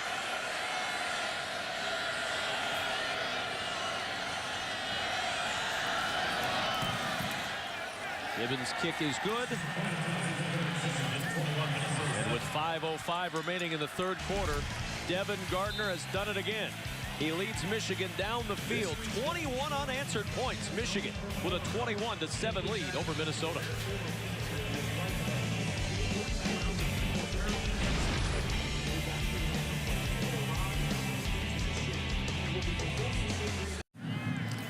Campus of the University of Minnesota, Michigan with a 21-7 lead. That is not a live shot of action here at TCF Bank Stadium. It's a little zone coverage. Break that Backs down. up. Yeah. I'm telling you, the girl in the boots was not at all prepared for that play. I think she was fooled on the action up front. She had her eyes in the backfield. Now, you can't do that. Oh. 21-7. Michigan with the lead. From the 3-yard line. Looking for some running room, Studemeyer. And Studemeyer out to the 23-yard line. The two quarterbacks, one on the right that's injured, one on the left that's been playing exceptionally well from the second quarter on. Look at those numbers for Devin Gardner. Something tells me that if you told Brady Hoke that was how he was going to perform to this point in the game, he'd be pretty happy with that. Yeah, he's been masterful. Well, let's go back to that last touchdown real quick. You're going to see the corner here. He's got to press this. He can help out his safety if he gets hands on Gallen, but he doesn't. He opens up his hips, so it puts a lot of stress on his safety to cover. From the 23, Nelson to throw on first down. That pass is tipped and incomplete. J.T. Floyd stepping right in front of Marquise Gray and able to knock it away. Second time today we've seen Floyd with the deflection. Yeah, great coverage by Floyd. But, you know, Minnesota's got to loosen up this defense because they're squatting on every route, meaning they're challenging Minnesota's receivers to take them deep. Now, they know that Minnesota doesn't have A.J. Barker. They understand that, but they're challenging these other guys, and they don't think they can beat them deep. Second down and 10. Motion coming across from May. Nelson on the keep. Nelson across the 30 A good strong run to the 32, a yard short of the first down. Morgan and Kovacs on the stop of the freshman quarterback for the Gophers. Nelson's a big, strong kid, and he's sort of built in that Tim Tebow mode. He has a fullback sort of disposition, so he doesn't mind taking contact. And with his size, again, like Tebow, he's pretty athletic in terms of his football movement. But right now, he's got to develop some harmony, not only with the running backs, but more importantly with his receivers. 3rd down and 1 from the 32. Motion across from Raid. On 3rd down, play action. And a first down for Minnesota. Mike Henry out of the backfield with his 3rd catch of the year. Ramon Taylor on the tackle, but a first down to the 43 and a pickup of 11. Nicely executed. Again, just an easy throw off the fake, the dive to Kirkwood. Pretty good execution by Henry to get the first down. Marquise Gray back into the lineup. Lines up to the top of the screen with 3 receivers out there. On the 43-yard line, the toss to May. And May close to another first down, about a yard short. John Jansen on the field with a little bit more on Marquise Gray. John? Yeah, and Chris, you could probably comment on this. You know, Marquise is a very big wide receiver, you know, at 6'5", 250 pounds. He needs to use his body more to shield some of those defenders. We saw at the beginning of this drive, he got one batted down. He needs to separate himself from the quarterback, keep his body between the quarterback and that defensive back to bring some of those balls in. No doubt. Just play basketball. Box out the defensive back. Use that body, as you said. 2nd down and 1. Up the middle. And a first down to the Michigan 45-yard line. Joe Bolden on the tackle of Donnell Kirkwood, but a first down for the Gophers. And I also think, to go a step further with John's point, they got to give him some opportunities when they get isolation coverage. Take a chance at a jump ball down the field. Loosen up the defense, because otherwise they're committing to stopping the run and they're cheating up their linebackers. Well, and you'd love to get the ball in the hands of Marquise Gray on the edge. Get him out in space and see what he can do with it. He's an exceptional talent. From the 45 of Michigan, first down. Nelson looking deep down the sideline. And a leaping attempt by Derek Engel, but he's out of bounds. J.T. Floyd out there on the coverage again. Engel nearly with the acrobatic grab. Well, just watch this catch. It's out of bounds. Watch the body control and how he adjusts in flight to the ball. That's pretty good. I mean, clearly out of bounds, but look at the ball skills. Yep, had that foot. If he turned it different direction, might have been able to keep it in. 9 different receivers targeted today by Philip Nelson. From the 45 on 2nd down, nowhere to go. Nelson wanted to scramble, but Keith Heitzman blocked it up quickly, and the freshman with the tackle. Our football doubleheader continues on BTN. It's the Hoosiers hosting the Hawkeyes in Bloomington. Coverage starts at 3:30 p.m. Eastern, presented by John Deere. It's going to be a fun matchup, because Indiana right now, they're playing some good football on both sides of the ball. Kirk Ferentz's team with, as usual, some flux at running back going into that game. That's a repeated theme in Iowa City. 3rd down and 10 for Minnesota at the Michigan 45. Pressure coming over the middle. It's caught, first down and more. Inside the 20, inside the 15, and a first down at the Michigan 13-yard line for Derek Engel. Jordan Kovacs on the tackle, but a big throw over the middle from Nelson to Engel for the first down. And what makes the play? Watch how long Nelson holds the ball back here. He just lets the route unfold. He sees the pressure in his face, but he knows that he's got Engel coming across the middle.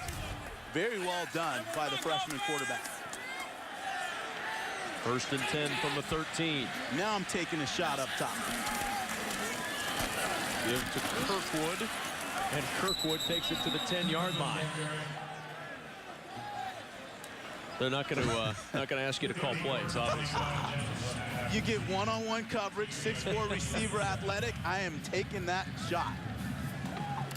You're just hoping as a defensive back that you get a shot at an interception. I see where you're working. Yeah, because if you get one out there, you can be racing the other way.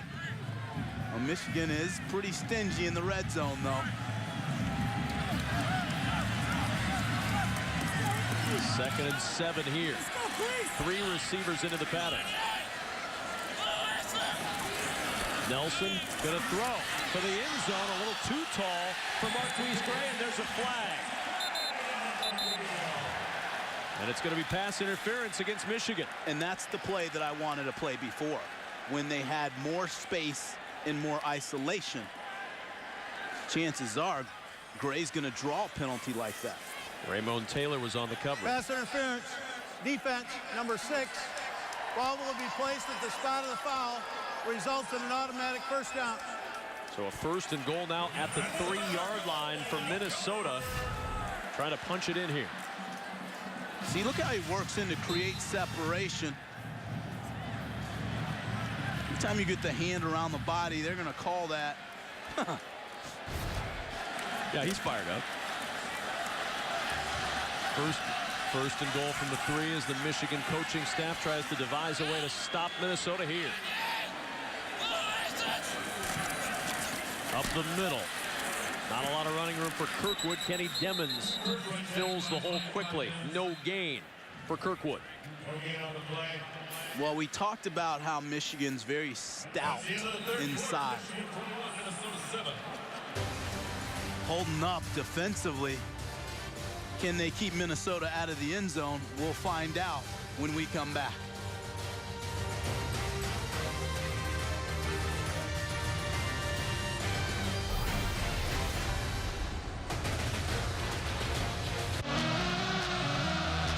Alongside Chris Martin, John Jansen down on the field, I'm Kevin Kugler. BTN football presented by the United States Marine Corps as they're getting excited.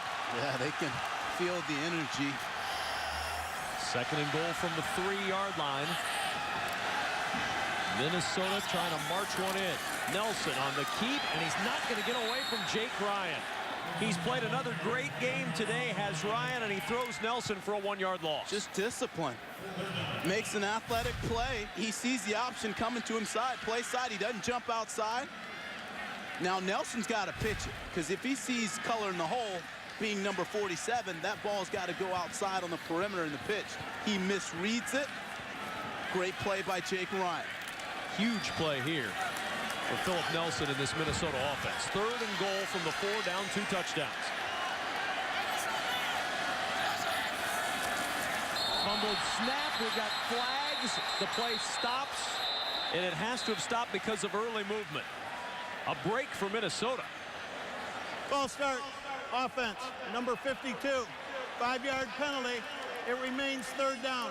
Zach Epping, the left guard, moves, and if he doesn't move with that errant snap, Chris, Michigan had the football.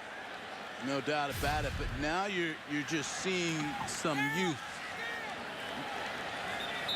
These guys are young, and we've seen a couple infractions on the offensive line today for Minnesota. 7 penalties, 62 yards against the Gophers, and now 3rd and goal from the 9.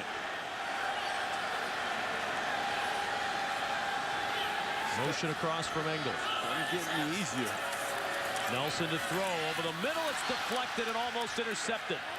Desmond Morgan had his hands on it. He thought he should have picked it. He's frustrated, but he knocked it down, and it's 4th down. The quarterback's eyes will take you to the ball every time.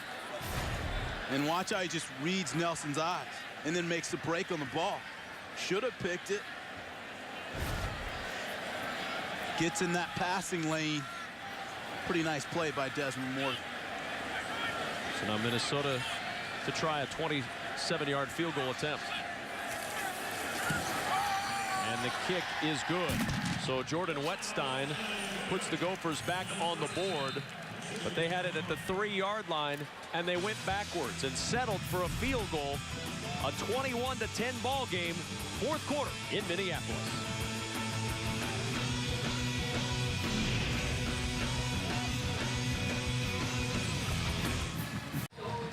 Kevin Kugler, Chris Martin, John Jansen in Minneapolis, a 21-10 ball game. Michigan with the 11-point lead after the field goal from the Minnesota offense, but Jerry Kill's squad wanted a touchdown out of that. And they needed a touchdown because now you're looking at precious points left on the field.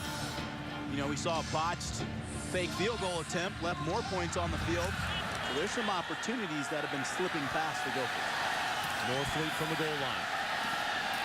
Norfleet stopped at the 20-yard line. Brendan Beal out there rather to make the stop. Minnesota back on defense. Michigan with an 11-point lead and the ball.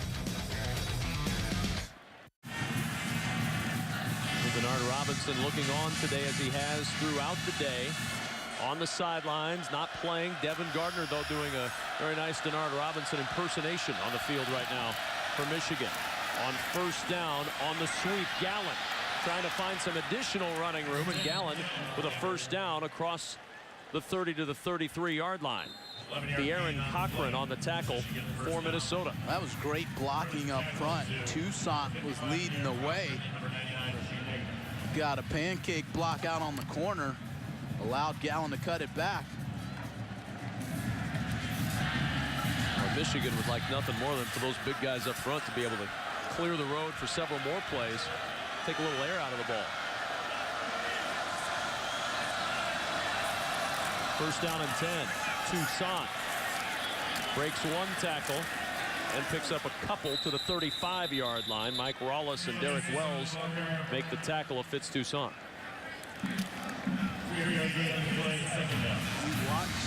We watched this Minnesota defense, and they're playing with just better tenacity and effort this season. Look at it, they got 3 sacks today. They've already got 19 for this year. That's more than they had all last season.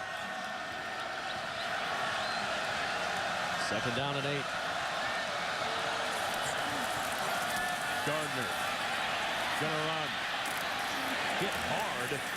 And Gardner down near the 39-yard line. Mike Rawlis with the hit of Gardner. And talking about those quarterbacks for Michigan, of course, Denard not playing today. Devin Gardner getting the start last week when Robinson got hurt. It was Russell Bellamy that came in. His first 10 passes were incomplete. He really struggled in Lincoln against the Huskers, and I'm sure a lot of Michigan fans are watching this and wondering why that man wasn't out on the field last week instead of the freshman Bellamy. Yeah. And I thought the moment was too big for Bellamy last week. It doesn't appear to be that way for Devin Gardner. 3rd and 5. Gardner eludes the pressure, throwing on the run, and a great catch by Dillio at midfield. That ball had a little heat on it, and it was behind him, and he made a great catch behind him. Well, what Dillio does well is he can catch balls outside of his frame. So what I mean by that, watch how he goes up and gets it. And that allows for your quarterback to have a wider target. A ball behind him, he makes the adjustment. You get it anywhere near Dillio, if it's in the same area code, he's going to go get it. From midfield on first down. Play action. Gardner gonna throw. Looking downfield, and it is caught inside the 5 at the 2-yard line. They're calling it a catch, and a great play by Roundtree. It'll be 1st and goal, Michigan. 48 yards as Roundtree in traffic made the grab. Well, 12 was working for 21. 21's working for 12. I mean, they are on one accord here. Watch how he bodies him. Good adjustment to fight off the defensive back and haul it in. Studermeyer was there. I think they're going to look at this one again. Did he control it? Look at that. Controlling the ball, controlling Studemeyer's arm. He kind of had it all working inside. But those are the plays, Kevin, that are off schedule that Devin Gardner can give you. Because when things break down, you know, he can move around, extend the play, and allow those deeper routes to unfold. As they look at it again, Roundtree pinned against his helmet, against the shoulder of Studemeyer. Then they both battle for the ball. A la Seattle and Green Bay on Monday night several weeks ago. Then the ball ripped out at the end.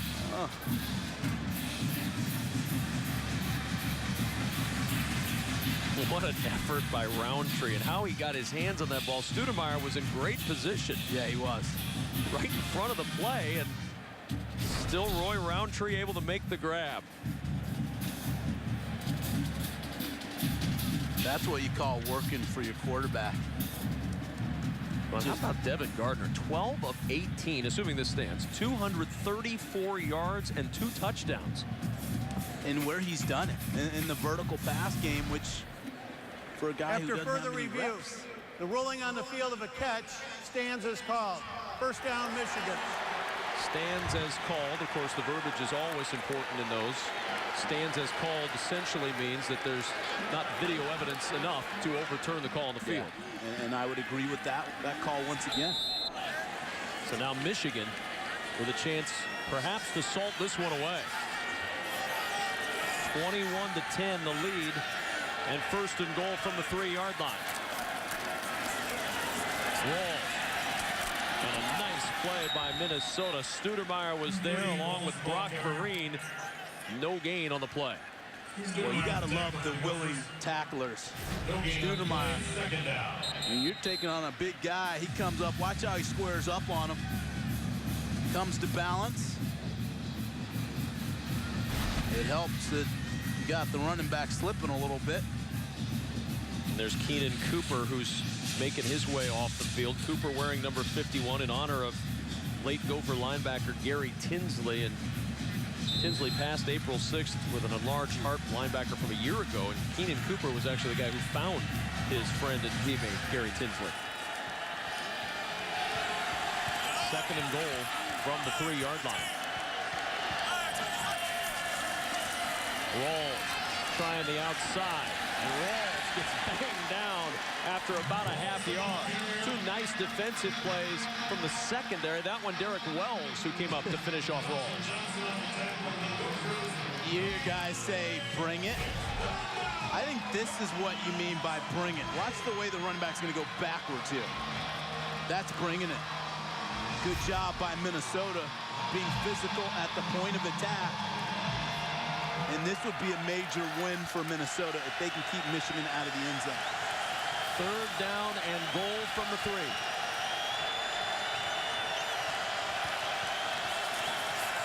Play action. Gardner chased. Gardner running. And Gardner leading, and he's in for the touchdown. The lean did it for Gardner as he gets 6 more for Michigan. The lean and the length. When you're 6'4", big quarterback able to stretch and extend. Good job of paying it off with Gardner. See, look at the effort and the length to reach out. That is just refusing to be denied. Knows the contact's coming. Heady play. Gets a little help from his teammates. Was that ball coming loose as he reached it out before he broke the plane? I think he had control when he broke the plane. And the ball may have dislodged and hit the ground. They looked at it. It was a touchdown. No issues at all. The extra point is good. And Michigan has the 28-10 lead on this scramble touchdown by the star of the day for the Wolverines, quarterback Devin Gardner. BTN Football is brought to you by State Farm. For auto, home, life, and banking, get to a better state. By Verizon. Call ** NFL to get coverage of every NFL game on NFL Mobile from Verizon. And by Case IH. Be ready with Case IH Advanced Farming Systems. Visit caseih.com/AFS. Now some scenes from the Little Brown Jug games of the past. Michigan's won 14 straight in Minneapolis, and they're hoping to keep the Jug on their sideline. That's where it is right now with the locks on it. Now, there's John Jansen several years ago with the Jug over his head. Look at John with the pipes there. Man, Big John. Big guy. from the 7-yard line. Some running room, closed down quickly. Stoudemire takes it out to the 29-yard line. Let's check in with Dave Revsine in Chicago for a BTN.com studio update. Okay, Kevin, thanks a lot. We do have some news to pass along about our next game, Iowa playing at Indiana. That game is going to be delayed due to some severe weather that is rolling through Bloomington. It will kick at 4:12 Eastern time between the end of this game, and then, of course, we'll have plenty of updates. All right, Dave, thank you very much. Keep our eyes open for that one coming up a little bit later on as Williams gets loose for a moment and gets close to a first down and has the first down for Minnesota. Jordan Kovacs on the tackle. Between our game, this Michigan-Minnesota game and the game between Iowa and Indiana, we'll bring you the Michigan press conference. You can hear what Brady Hoke has to say about Denard Robinson, what his status is going forward. It'll be a very interesting press conference today with Brady Hoke and company to hear exactly where Michigan goes after this one.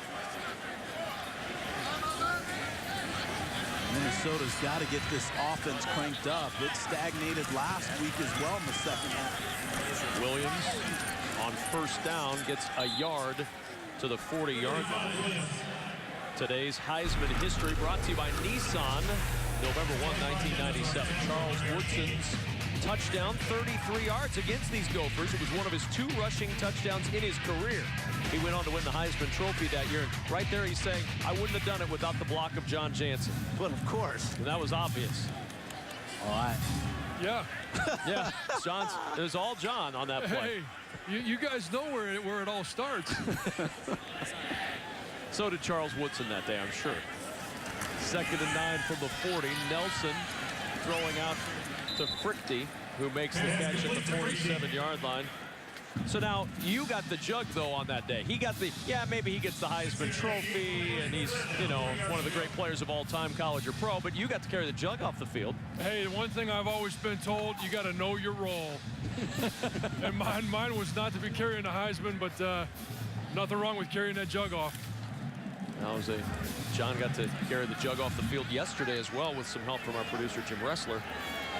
Or maybe it was Jim who needed the help from John to carry the jug off the field yesterday. 3rd and 3 from the 46. Nelson to throw, and it's incomplete, intended for Frichte. Courtney Avery on the coverage, and it's 4th down. You know, the challenge when you're Minnesota and you go on these 3 and outs is it doesn't give your defense a lot of time to rest. And that's what Coach Kill talked to us about, is just getting these guys, getting them to convert on 3rd down. They're going to go for it again on 4th down. 7:28 to play in the 4th quarter, down 18. Jerry Kill going to gamble again. It's been a mixed bag of gambles today for Coach Kill. And a whistle and a timeout taken by Minnesota. Minnesota calls their first timeout. So they'll use a timeout. Philip Nelson will go over and chat on the sidelines with his coaches. An 18-point game here in the Twin Cities. Dave Revsine in the studio. We will get you back out to Minneapolis momentarily. Want to remind you of what's coming up, though, as soon as the game is over here on BTN. It is the State Farm postgame. As you may have heard, the Iowa-Indiana game being delayed by severe weather. It'll kick at 4:12 Eastern time. So, again, State Farm postgame will just be expanded. Plenty of postgame reaction from Minneapolis. Plus, we get you ready for all the later games. And then the final drive wraps up the day after the game. Kevin? Dave, thank you very much. We'll look forward to that coming up in just a little bit. 4th down and 3 for Minnesota. They're 1 for 3 on 4th down today, and now they are 2 for 4. Marquise Gray with the catch to the 45-yard line of Michigan. Nice play, nice pass from Nelson to Gray. And that's what John Jansen was talking about, getting Gray in the position where he can wall off the defensive back with his body size. Minnesota hurrying things up here as time's become a real factor. Nelson on first down looking for Gray, and Gray had it, lost it, and a flag comes flying in. A lot of body and hand being used, and it's going to go against Michigan's J.T. Floyd. And that's where I just think you got it. They should have taken those chances earlier. Defense, number 8. You've been asking for that. 15-yard penalty results in an automatic first down. You've been asking for that all day, Chris. Yeah, because I think good things can happen. Either you're going to get a completion or you're going to get pass interference.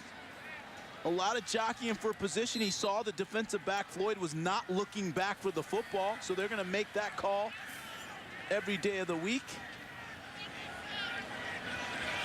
When you got a guy that's as athletic as Gray and has his measurables, you have to take your chances early. He's going to draw a lot of pass interference calls. Michigan, the top pass defense in the nation, allowing 145 yards a game. Nelson with 145, looking for more as he tries Gray again against Floyd, and this time he overthrew him, and it'll be second down. Well, that time going back to the same press coverage, so you're going to go with a fade route. He knew he was going there, tries to hold the safety off with his eyes. Pretty good snapback coverage that time by Floyd. Gray needs a breather. Nelson 12 of 24, 145 yards and a touchdown. Second down and 10. Nelson throws again. He threw it behind his receiver, and there's a flag. KJ May, the intended receiver. And the flag thrown. Pass interference. Defense, number 47. Spot Jake foul. Ryan with results in an automatic the first pass down. interference of KJ May. And so a spot foul gives another first down to Minnesota. That time Ryan tried to reroute. Well, you're going to see Ryan was right here at the top of the screen.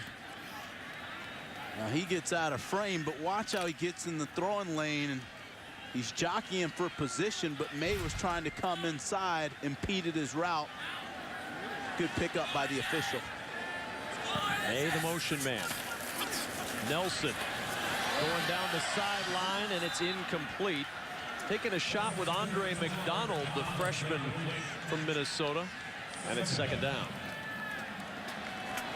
You notice all these balls are going outside on the perimeter, Kevin. Just streak routes, nothing complicated. Defense is taught to play top down, keep those receivers in front.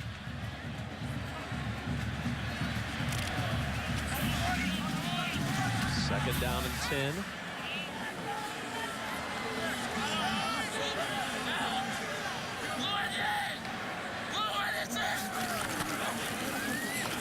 Kirkwood on a block downfield and a first down to the 13-yard line. A pickup of 13 for Kirkwood. Kenny Demmons on the stop. Now Minnesota will hurry up as they stop the clock to set the chains. Kirkwood trying to get to his mouthpiece.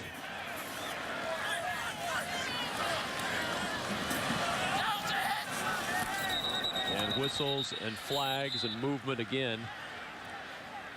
And a lot of bodies moving out there, and here's the call once again. Ball start, offense. They never got set. 5-yard penalty, first down. Offense never got set, and John's down there on the field. What's the mood on that Minnesota sideline, John? Well, surprisingly not as upbeat as you would think. You know, for a team who, you know, their head coach talked about gaining respect against Purdue last week and again against Michigan this week, they're not as excited as you would think they'd be being at this point in the game. First and 15 from the 18. Kirkwood with very little room inside takes it for 2 yards to the 16-yard line. Frank Clark in there to help out on the stop for Michigan. You know, against Purdue, Minnesota had a lot of things go right for them on both sides of the ball. They faced some adversity today, but it's about battling back. Nelson looking to the end zone for McDonald. The flag is thrown as the freshman working against J.T. Floyd. And pass interference is going to hurt Michigan again.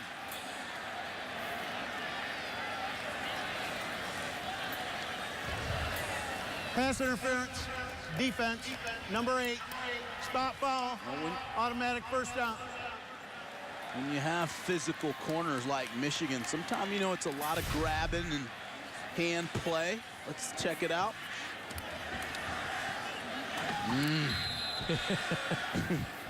The DB in C-Mart not happy with that one. Yeah, that one I didn't like. It is the third pass interference call against Michigan on this drive for Minnesota. Kirkwood's now gone 84 carries since his last touchdown. Will he get a chance here on 1st and goal from the 2? Play action. Nelson's going to keep it. And Nelson's going to be stopped well short. Terrifically defended by Raymond Taylor, who was not at all fooled by the fake. I just think, Kevin, when you get those, run to the space, go the other direction where you have the field, you know, instead of running that into the boundary where things become so crowded. Surprised they're huddling up here. Clock running down, 5:45 to go. The urgency doesn't seem to be there. And that kind of ties back to what John Jansen saw on the sideline. Just seems like the football demeanor is a bit slow today for Minnesota. 2nd down and goal. Rabe, the motion man. Nelson to throw for the end zone. A lot of traffic out there in the pass, incomplete. He was looking for Drew Goodger, his tight end, in the back of the end zone. Thomas Gordon, one of the many Wolverines out there in coverage. But this is where, when you get down here, you got to be able to just line up.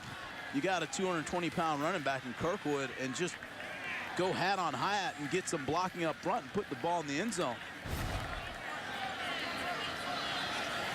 Now 3rd and goal.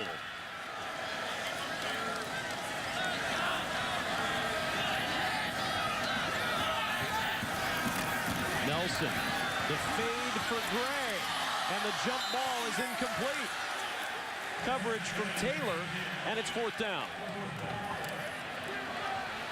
Good job by Taylor. You know, you're going to get 2 routes down here. You're going to get a fade, what you get here, or a slant, typically to bigger receivers. It's a pretty good play. Jump balls, remember, folks, all timing. Some fans grumbling in the stands, but that looked like a pretty good no call there, Chris. Yeah, I would agree. So now a field goal try of 19 yards for Wettstein. And the kick by Wettstein is good. And Minnesota puts 3 on the board with 5:17 to play in the 4th quarter.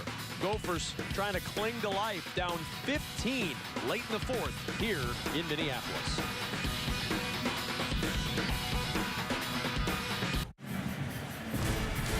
Tuesday night, it's the BTN Original Series that looks at the legendary teams in the conference from those that lived it. Beat Big Ten Elite, presented by Chase Freedom, Tuesday at 8 p.m. Eastern on BTN. Goldie trying to rally the troops on the Minnesota sideline. Formation lined up in a very interesting way from Minnesota. What one would expect would be an onside kick, and it will be. And it's recovered by Gallen with little or no flourish for Michigan. And the Wolverines are going to get the football back and a chance to perhaps run this one out with 5:16 to go. That's hard to get to that ball on the onside when you're bunched up that tight. And it goes out there by the numbers. It's a unique way to do an onside kick, though. I honestly say I've not seen that formation on an onside try before. Brady Hoke squad with the lead and the football. Toussaint, the back at the top of the eye. He'll get the carry. And Fitzgerald, Toussaint fighting through a couple of tackles down to the Minnesota 44-yard line. Today's Verizon key connection in this 28-13 Michigan lead. Devin Gardner, who has been key all day long, finding Gallen in the end zone. And they've really been waiting for Gallen to emerge. He's flashed this season, but hadn't been real consistent. Today, he makes a good play in the back of the end zone. And when Gardner's at quarterback, he has to be the #1 wide receiver for Michigan. On 2nd down, Toussaint again. And Toussaint, tackled by James Manuel, just short of the 40-yard line and short of the 1st down. And historically, when Michigan's played Minnesota, they've been able to chunk out yardage on the ground. So staying true to form. So Devin Gardner getting the nod today. What a job he has done replacing Denard Robinson. And you know who his biggest fan is? Denard Robinson. No question. 3rd and short. Toussaint again upended by Derek Wells, and he fell forward. It's going to depend on the spot as you look at Russell Bellamy. Now that's the freshman who came in last week when Denard Robinson got injured. And you look at the numbers last week against Nebraska. First 10 passes were incomplete, 3 interceptions in 16 attempts. And you said the moment looked too big for Russell Bellamy, and maybe that's why they went with a more experienced hand today in Devin Gardner. And credit Nebraska for bringing the heat. They brought exotic pressure, and it was just hard for Bellamy to figure out where it was coming from. 4th down and short. Toussaint the carry again, and a 1st down and more as Toussaint breaks free, and he's into the clear for the touchdown. 28 Toussaint, 41 yards to the field for a rushing touchdown. The icing on the cake for the Michigan Wolverines as Fitz Toussaint scoots in for 6. When I say he's a straight line guy, this is what I mean. Look, he gets down in the traffic, good balance here, put the hand down, not a whole lot of moves, but explosive straight ahead, and he's a track guy, so you know you're not going to catch him.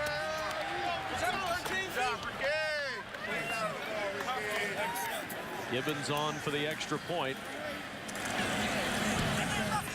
And it hits the upright and is no good. A flag, though, is on the field, and it's going to be against Minnesota. Offside, number 2 of the defense. After distance, retry. And so they're going to get a retry, and nobody happier about that than Brendan Gibbons, who hadn't missed an extra point all year. And if he makes it here, he still won't have.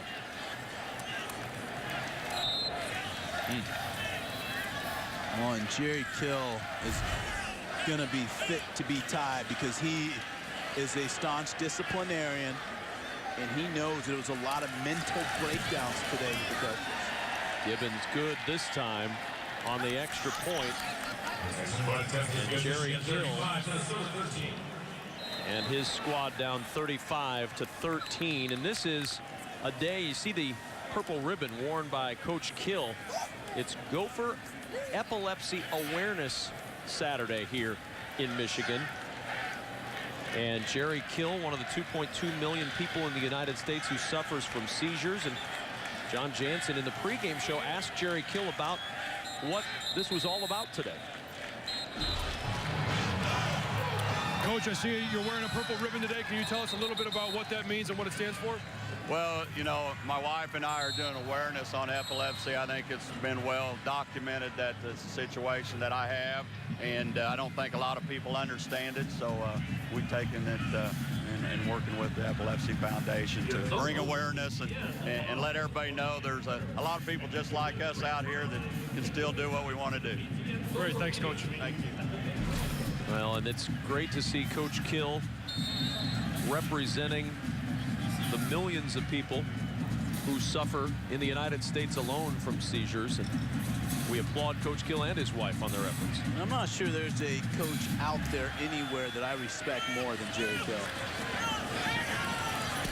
Brings up the field to the 35-yard line. Well, he certainly got here the hard way, Chris. He paid his dues. He worked his way up from high school ranks to Division II ranks to the low Division I ranks, and now here he is coaching in the Big Ten. And that's what you respect, his story. You know, because sometimes you got to take the scenic route to get where you're at. But even more than that, just who he is, what he's about, and how his guys have bought into what he believes. Well, the jug is being unlocked right now. They're unlocking it.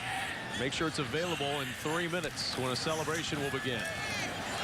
The pass incomplete through the hands of KJ May. There's the case that the jug lives in. It's velvet lined. We got the chance to peek inside there yesterday. The keeper of the jug. There it is, the keeper of the jug. Right there on the sidelines. Oh, it's all about the jug. Well, for Michigan, it's all about bouncing back from a loss last week on the road and finding some help at quarterback today. And they certainly did that from Devin Gardner. Second down. Pass outside. The ball knocked loose. Scooped up by Michigan and out of bounds at the 26-yard line. Courtney Avery had a chance for 6, but the sideline caught him. Michigan, though, forcing the turnover. And it'll belong to the Wolverines. And a big hit laid on May to start this off. Yeah, good job of getting a hand in there to swipe the ball out. Fumble after Michigan recovered. First down, Michigan. Frank Clark knocked it out. Recovered by Avery. And Michigan now with a chance to run this one out. Watch how Avery comes and bends his knees and go scoop that ball up. Good job. And steps out right there. Clearly a fumble, and then he's out at the 27-yard line. And so for Minnesota, something else to talk about this week in film, something else to work on in practice, as the new quarterback, Jack Kennedy, is in for Michigan. Jack Kennedy now playing quarterback for Michigan. Kennedy in at quarterback now. And on first down, the give to Rawls, and Thomas Rawls gets a yard to the 26-yard line. Brendan Beal on the tackle. So the day is done for Devin Gardner. And Devin Gardner wrapping up his day on the sidelines. Very happy with what he's done. And stay tuned. Dave, Jerry, Howard, and Glenn will be along for the State Farm post game. They have scores, highlights, and analysis of today's games straight ahead for you. I'm sure a lot of discussion about what Devin Gardner did today in place of Denard Robinson.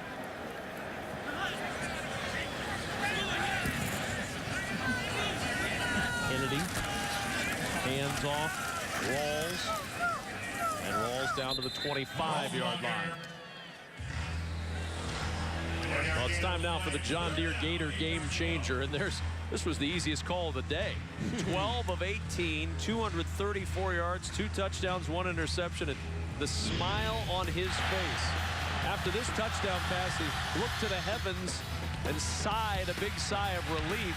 But Devin Gardner then got into a groove and was almost unstoppable. Mechanically sound. He stood tall in the pocket, had good feel. Of course, he's able to do things with his legs. Good all-around day. On third down, Rawls the carry again, and down near the 24-yard line. You forget about it in the fog of the moment and the fog of your college career, but Devin Gardner was one of the most highly touted quarterbacks coming out of high school in his recruiting class. He was a parade All-American. He was rated the top-ranked dual-threat quarterback in the nation. He just came in at a time in which Denard Robinson also showed up at Michigan. And I'm not opening the Pandora's box. I think he throws a great ball down the field. Denard's healthy. He is the guy here at quarterback and trigger man. But this kid's got a nice future in front of him too. He poses an interesting debate for next year around Ann Arbor. A lot of tools. On fourth down, Rawls again, and he stopped short at the 21-yard line. And that'll turn over. Well, while we're battling a weather delay as the jug's being pulled out here in Minneapolis, a reminder that you'll see a special presentation of The Journey today at 4 o'clock Eastern Time after our State Farm postgame show. The Journey, and then we'll get you out to Bloomington for Iowa and Indiana. Jug is out. Some of the Michigan players over to get a look at it. Does the jug have a top on it?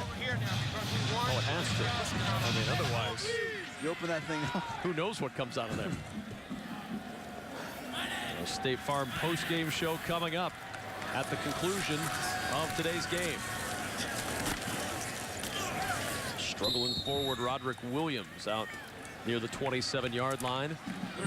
Minnesota going to go back to work. Now the Gophers have a game next week on BTN against Illinois. Then they're at Nebraska, and they close with Michigan State. 1 win still for bowl eligibility. Yeah, and I think Nelson's going to learn a lot from this game. You know, good and bad. These are valuable snaps. He's learning on the go. Michigan 15-0 under Brady Hoke when scoring 20 points or more. They've done it again today. Final snap of the day. Williams with the carry for Minnesota, and a first down for the Gophers to the 32-yard line.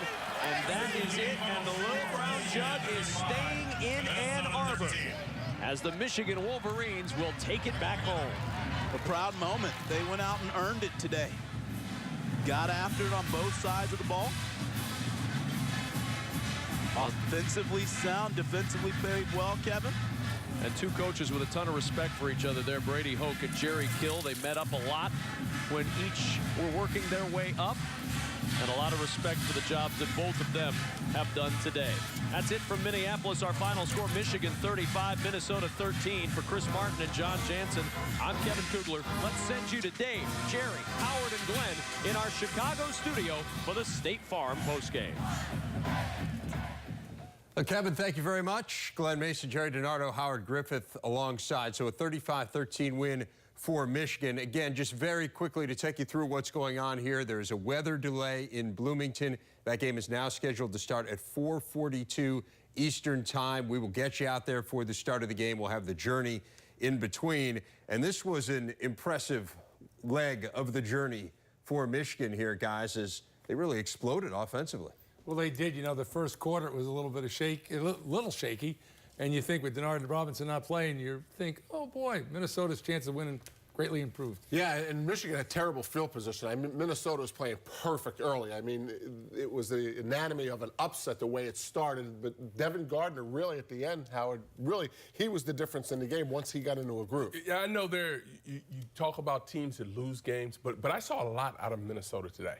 That really shows me that they're going in the right directions. You mentioned some of the things that they were doing early in this game. I thought they did a great job really scheming against Michigan's defense early. I'll tell you what, that Michigan defense is pretty good. Yes. I mean, give them some credit. I know we've been talking about the offensive inconsistency, particularly the 2 weeks coming into this one, but they've been rock solid defensively all year, and we saw more of that here today. Let's check out the highlights of this one. Again, Denard Robinson, they made the announcement just before the game that he would not play. First game he's ever missed in his career. So Devin Gardner gets the start after, remember, Russell Bellamy had all the problems last week, and Gardner had a rough start, and Jerry was alluding to this. Rashid Hageman with the sack there, and then the interception here from Gardner.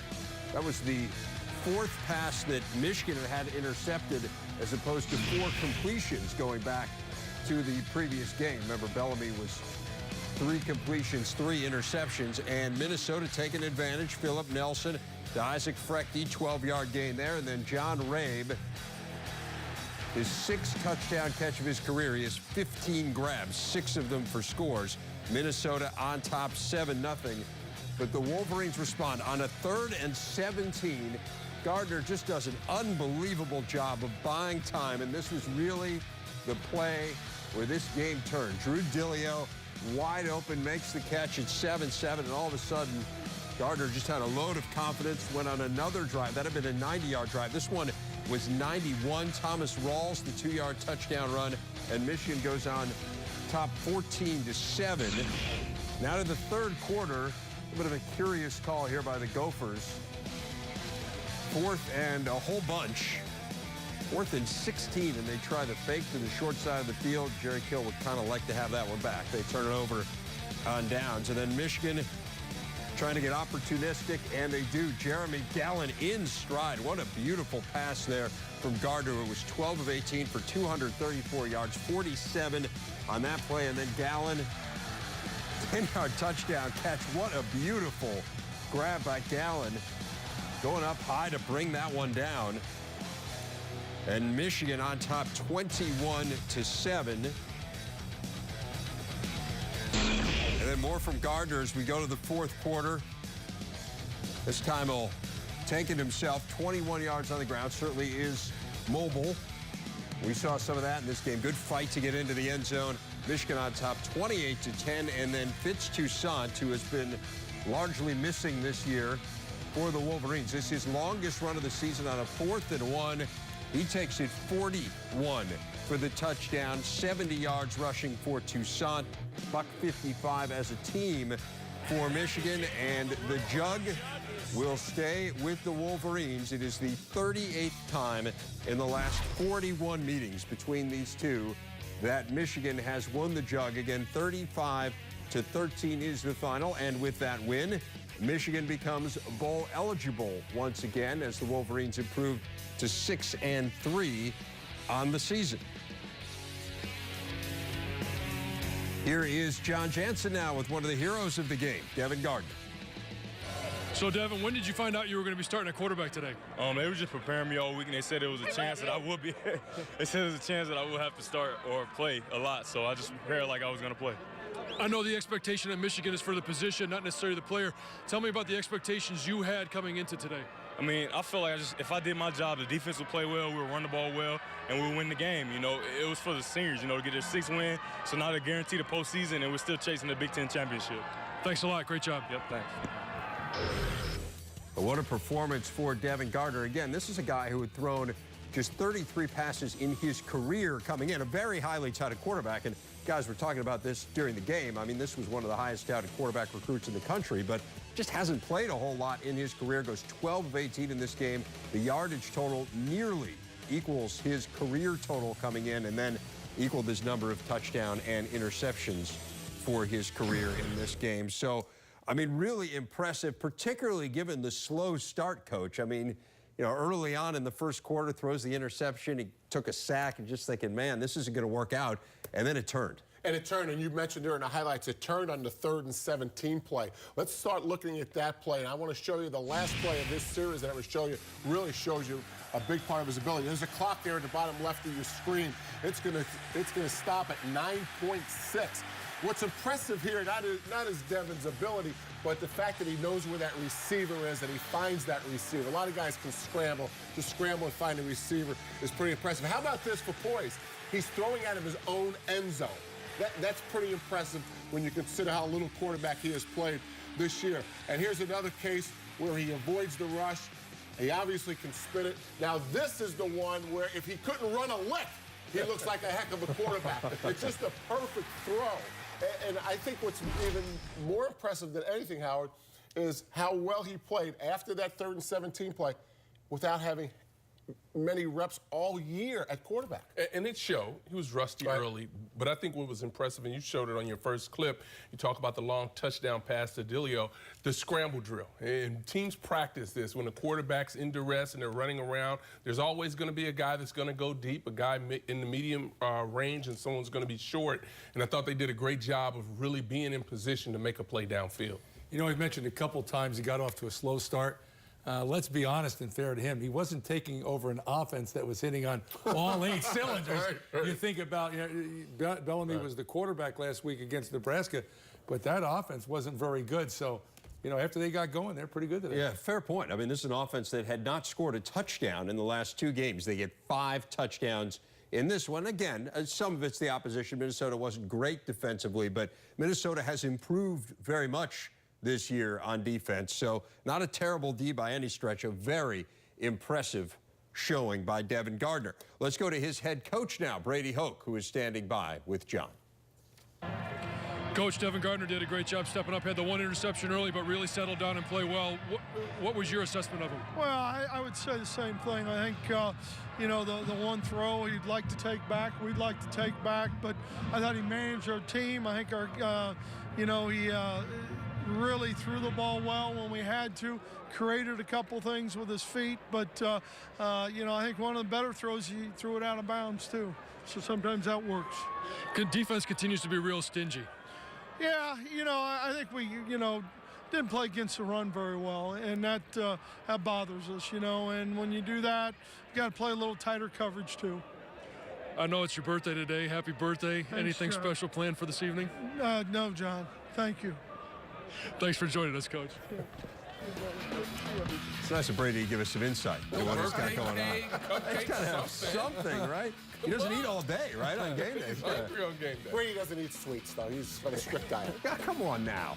Nick Sheridan was the last Michigan quarterback since 2008 to lose his first start. Of course, that was the first game under Rich Rodriguez. Since then, 4 in a row have won them. This first career start for Devin Gardner. Hard to believe. He hadn't attempted a pass all season.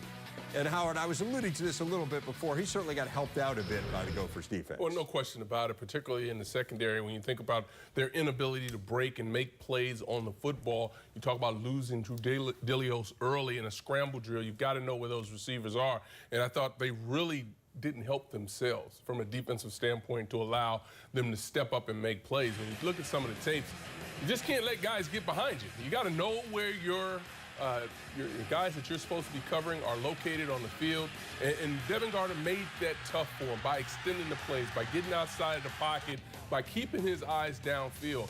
But I talked in the pregame about whether or not Denard Robinson played or not, or if he played or not, that they needed some other guys to be able to step up and make plays. And ultimately, that's what you saw happen when you see Roundtree and Gallant finally getting involved in this offense. They needed to make some plays, and they did that today. And that's kind of been disturbing about this Michigan offense. We've talked about it all year, that it has just been Denard Robinson. And it has seemed like kind of however Denard goes, they go. Again, they haven't had a 100-yard rusher all year. They haven't really seemed to have a whole lot of playmakers on the flank. We saw the opposite of that in this game. We saw guys stepping up all over the field, although we still didn't see a 100-yard rusher. How about the Gophers offensively, Mace? Well, you know, first I'd like to say about the Gophers, when I watched them today, regardless how the game went, at times during this year, we've talked about big boy football. When I watched the Gophers play today, I thought, you know, they're getting more physical. They're going in the right direction. And, you know, when you think about the plan today, Jerry Kill, at times in the first half, went for it on fourth down. He was gambling. He knew he had to make something happen to win this football game. And, you know, the first one, here we go, it's 4th and 1 at the Michigan 41. And hey, they're going to try to play physically. Run Denard Kirkwood right up the middle, right up the gut, no yards. This one I didn't quite understand. 4th and 16. They put Jerry, the unbalanced formation in the boundary. You don't do that in the field goal. That play didn't seem like it had much chance of working. Yeah, I was surprised that he didn't go for the points. I mean, it was 4th and long, and as you said, the formation was backwards. It was an interesting call. Probably one, as you mentioned during highlights, Trevor, that he'd like to have back. I mean, as you sit there and watch it, how could that possibly succeed? Give us a sense of why you would line up in that formation. Well, because you don't expect the defense even to see the guy they threw it to. It's not like you think he's going to catch the pass and have to break a tackle for 17 yards. It's total trickery, and you just don't think it's even going to be covered. If I had to guess, Jerry, you're right there. But I think when I talked about unbalanced, they had extra linemen into the boundary. Off that left hash, they should be to the right side of the field. I think they just lined up wrong and just messed up the whole concept. Huh. But in those situations, you know, I think the kicker or the holder also can make a decision and call a timeout and get themselves into the right formation. That's right. If that indeed is the case. In fact, when you have a fake like that, it's no different than a quarterback. It's exactly what you said. You tell the holder or the kicker, here's when we wouldn't run this. And if it's not set up perfect, especially 4th and 17, go ahead and call timeout. It's a great Jerry, but most players say, it's there. It's there. You know, here's my chance. I was so giddy. They've been working all week. Oh, it was exactly. 4th and 16. I didn't know that. Wasn't clear on that. It'll be interesting to see whether Jerry Kill addresses that in the postgame. Again, we're going to have postgame reaction coming up here on BTN, so perhaps we'll hear some thoughts on what Jerry Kill was thinking there. As it is, there was a lot more that cost his team the game than just that. But the Gophers are now 1-4. They're still that one elusive win away from getting themselves bowl eligible. Again, Michigan temporarily atop the Legends division. Again, remember, Nebraska taking on Michigan State, and Wolverines fans have to be pulling hard for the Spartans in that game, as uncomfortable as that might make them, because we know Nebraska has the tiebreaker against Michigan.